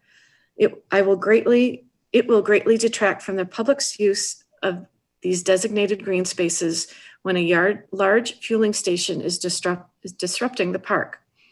As a resident of Arlington Heights for 25 years and an emergency room nurse, I have reaped the benefits of the multitude of park space and greenery. These areas are hugely important to individuals and families, not to mention the use of unencumbered space for sports, exercise, and leisure. Growing up, I didn't have to worry about getting to soccer practice and being met with an unsightly gas station traffic noise. It breaks my heart that the future generations may not afford this same privilege. Considering this infringement on safety and gross underappreciation of green space, I urge you to ensure the Grant Shell Station becomes the green space for which it was intended and grant dollars funded. Thank you for your time. Teresa Coughlin. This is late because only just now read the news. As the rendering actually looks very nice, however, if the Park District has already purchased all the homes land adjacent on Hickory, I would be opposed to the project. To have all green space down the block and then a gas station on the corner? No, thank you. Sincerely, Teresa and Pat O'Neill. And those are the end. That's the end of the written comments, Mayor.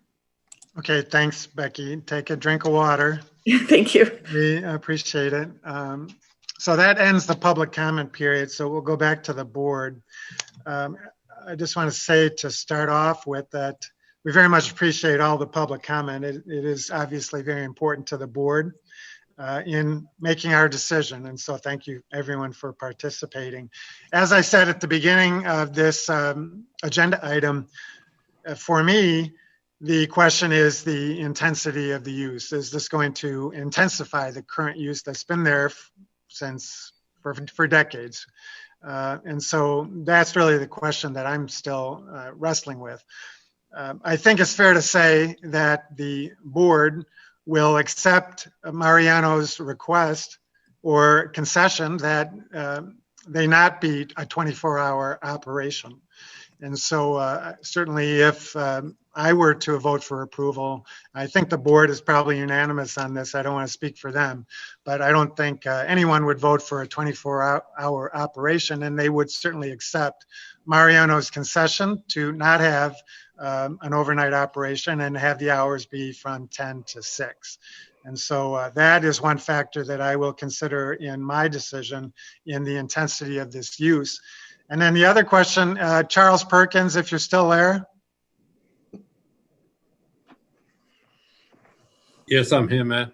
The other concession that Mariano's has apparently made is to restrict or to prohibit right turns onto Belmont from this location. I assume that was considered in the preliminary planning for this at some point? We looked at that, and the challenge is when you do restrict one movement, it does force traffic to a different street. So it's hard to know what the unintended consequences may be. One of those consequences may be just shifting the traffic over. If there is going to be a cut through, any cut through would then shift over one block west, potentially to Pine. We have in a couple of instances, most recently with the Goddard School last year, had a condition that allows additional evaluation and that if egress from the site becomes problematic as determined by the village, that the petitioner would be required to make modifications or restrictions to a particular access point. In this particular case would be the Belmont one. So that is another option that the board could consider, to have that condition that allows, further modifications, not just a restriction. It could be some physical improvements, potentially, depending upon what the issues are. But at this point, we don't know what the potential cut through would be on Belmont, or where it would shift to. All right. Is that something that an updated traffic study could address? It could. Typically, a traffic study would include existing traffic counts with directional distribution at each intersection. So, things have opened up a little bit further now. That is something that the board could request from the petitioner. I will add that just to put it in context, the average daily traffic, according to IDOT on Northwest Highway at this particular location, is about 16,000 vehicles a day. So, it carries that amount of volume on Northwest Highway. So, yeah, that is information that we don't have as far as the anticipated direction distribution of traffic into and out of the site. Okay, thank you, Charles. All right, I'll go back to the board then for further questions or comments. Trustee Tinaglia. Thanks, Mayor Hayes. I'll be very brief. It's late. Boy, this has been a heck of a discussion. I want to make a couple quick comments. I have some notes here. Number one, I think I was really clear, and I don't remember hearing anyone on this board talking about whether or not this should or shouldn't be Park District land. My perspective, and I believe all of our perspective, is really strictly predicated on whether or not this deserves a special use permit and the language that's in that that text. So I'm sticking to that and I don't want to be a negotiator for the Park District or anyone else in that respect. I would also say that if $935,000 is the market rate for this piece of property, I don't know who offered that. I think I remember hearing that number come out here tonight. That's a lot of money. And I just want to be clear to Mariano's. I support you guys, and I think everyone on this call does too. Get this job done. Get it done. Go spend this money somewhere nearby. Have this project go forward. I think you can get this done. I would be full support of it. Find a way to spend $935,000 or whatever it takes, just not on this particular site for all the reasons that have been stated. The last two comments are, I think I heard someone say 30,000 gallons a week is what this particular project might generate. In my calculations, that's about 1.5 million gallons a year. And if that's accurate, then the numbers we heard from somebody who presented 17, 18, and 19 gallons, 2017, 2018, 2019 gallons from Grant, that's 3 times the amount of gas fuel that Grant has been selling through the most current years. So that's 3 times, not to mention 1,700 cars versus 1,000 cars or 150 cars, whatever it was. So my closing remarks are, this is tough. We have a lot going on in this neighborhood. We have library facilities. We have Park District facilities. We have residential neighborhoods. Sometimes you just can't have it all. It just all doesn't fit neatly in the package. And this area is one of those. I would love to maintain this area for what it already is. And since we can't keep Craig Grant there, I wish he would stay. I wish he would keep doing what he's doing for another 50 years or his grandchildren or whatever. This is not about him or his business. But since it's not him, I don't want to see it be 3 times as big as what he has there. So I'm going to move tonight that we deny this request and encourage at the same time this petitioner to keep looking for a different piece of property nearby and make this happen. Second. A motion by Trustee Tinaglia to deny the request, seconded by Trustee Scaletta. Trustee Scaletta. Thank you, Mayor. If Trustee Tinaglia wasn't clear enough, and I wasn't clear enough in the beginning, this is not about whether Grant Shell should be park property. This is about a special use request. Even if this plan doesn't pass, there is no guarantee it will be park property. We cannot force a private property owner to sell the property to the park district. I don't know that we can make that any clearer. I agree that this is not Thornton's. Thornton's is probably like 4 times the size. Those are enormous gas stations. My vote tonight is based on the specifics of the petition. And through all my questioning of the petitioners and everybody associated with the project, I think it's clear that I have lots of questions about what the real traffic implications are going to be and the amount of gasoline that is currently sold and will be sold in the future. So I don't think I could be any clearer, but I wanted to make sure that I outlined exactly what this is about, because I have never heard so much information about a project where the opinions were different than what the question was that was in front of the board. So I wanted to make sure that we were clear. Thank you. All right, other questions or comments from the board?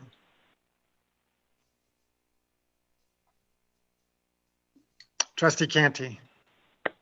I just, again, want to echo my colleagues, Tinaglia and Scaletta. Any conversation about the park district is completely irrelevant, or what will happen to this property or won't happen to this property if this special use permit does not go through. I have strong concerns over the traffic volume and flow, and the only sales numbers that we heard tonight suggest a 10-fold traffic increase. I very much support expansion of business here in Arlington Heights. I support Mariano's. I support the Grant family selling their property for as much as the market will bear, but I don't support the special use permit that is before us for this property at this time for the reasons stated by Trustees Tinaglia and Scaletta. Anybody? Trustee Padovani. Can't hear you, Greg. Sorry. Thank you, Mayor. I just want to thank everybody for their many comments and perspectives on all this, all the residents especially who live in that area. I think what's most disturbing to me is that we don't have a really good feeling for what's the traffic or the volume of traffic and the patterns of traffic now coming from grants, and what we're really looking at in the volume and patterns of traffic that would come out of this new station.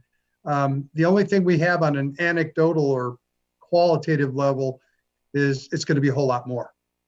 And I would be okay with this proceeding as a gas station if we had some way to make sure the traffic didn't go through the neighborhood, because safety is definitely one of the most important things on my mind for this neighborhood, for all the people using Rec Park.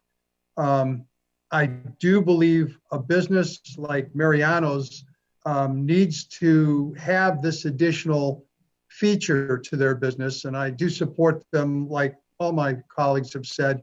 If they can find another place, oh, that'd be wonderful, as long as it fits. But if this particular gas station can somehow be reconfigured so that it's only entrance and exit onto Northwest Highway, so that we don't have traffic going into the neighborhood, that could be a possibility before me, but we don't have that. We don't have any of that information, sadly. And we've got an obvious, well, in my opinion, we've got an obvious huge 10-fold, actually I calculated almost 15-fold increase based on what Mr. Grant said himself at his peak sales. So I have a real problem with supporting it in its current configuration, and I'm just wondering if there might not be an option to have it reconfigured, a proper study of the traffic brought in for our further consideration, and maybe even a reconfiguration of the entrance and exit so all of it goes on to Northwest Highway. But I'd really welcome looking at it that way. But in its current configuration, I can't support it because of just the safety issue that the neighborhood in that area would incur with tons more traffic. So I'd have to very, very sad to say, I'd have to say no, or I'd have to agree that we would oppose this special use permit. Okay, anybody else? Trustee Schwingbeck. Thank you, Mayor. I had suggested earlier making Belmont a no right turn lane. I actually heard one of the neighbors in that area even suggest maybe one-way traffic on Belmont. There's other areas in our town that restrict to one-way on multiple streets in an area.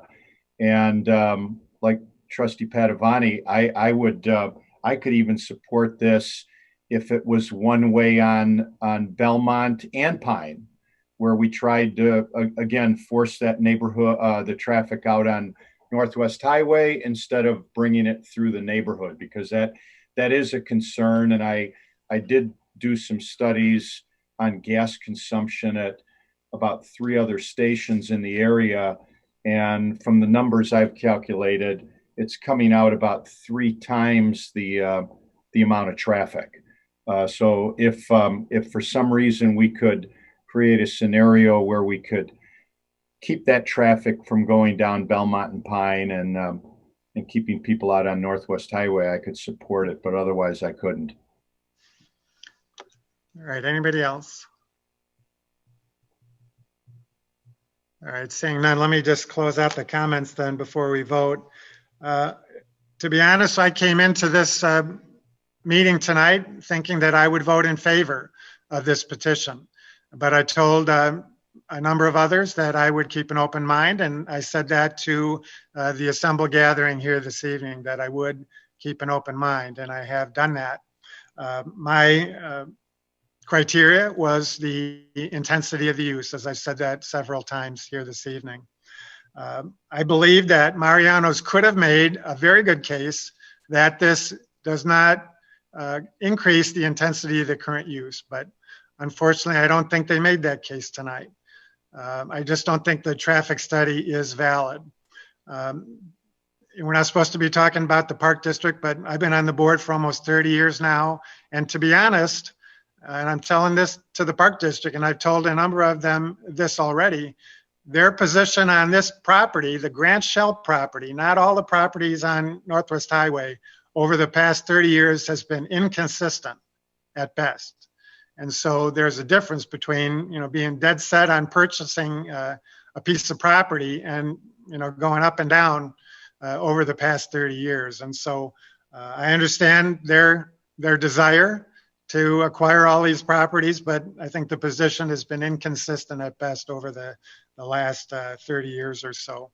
Having said that, I just don't think that Mariano's has met my criteria, specifically with respect to the impact of traffic in the residential neighborhood.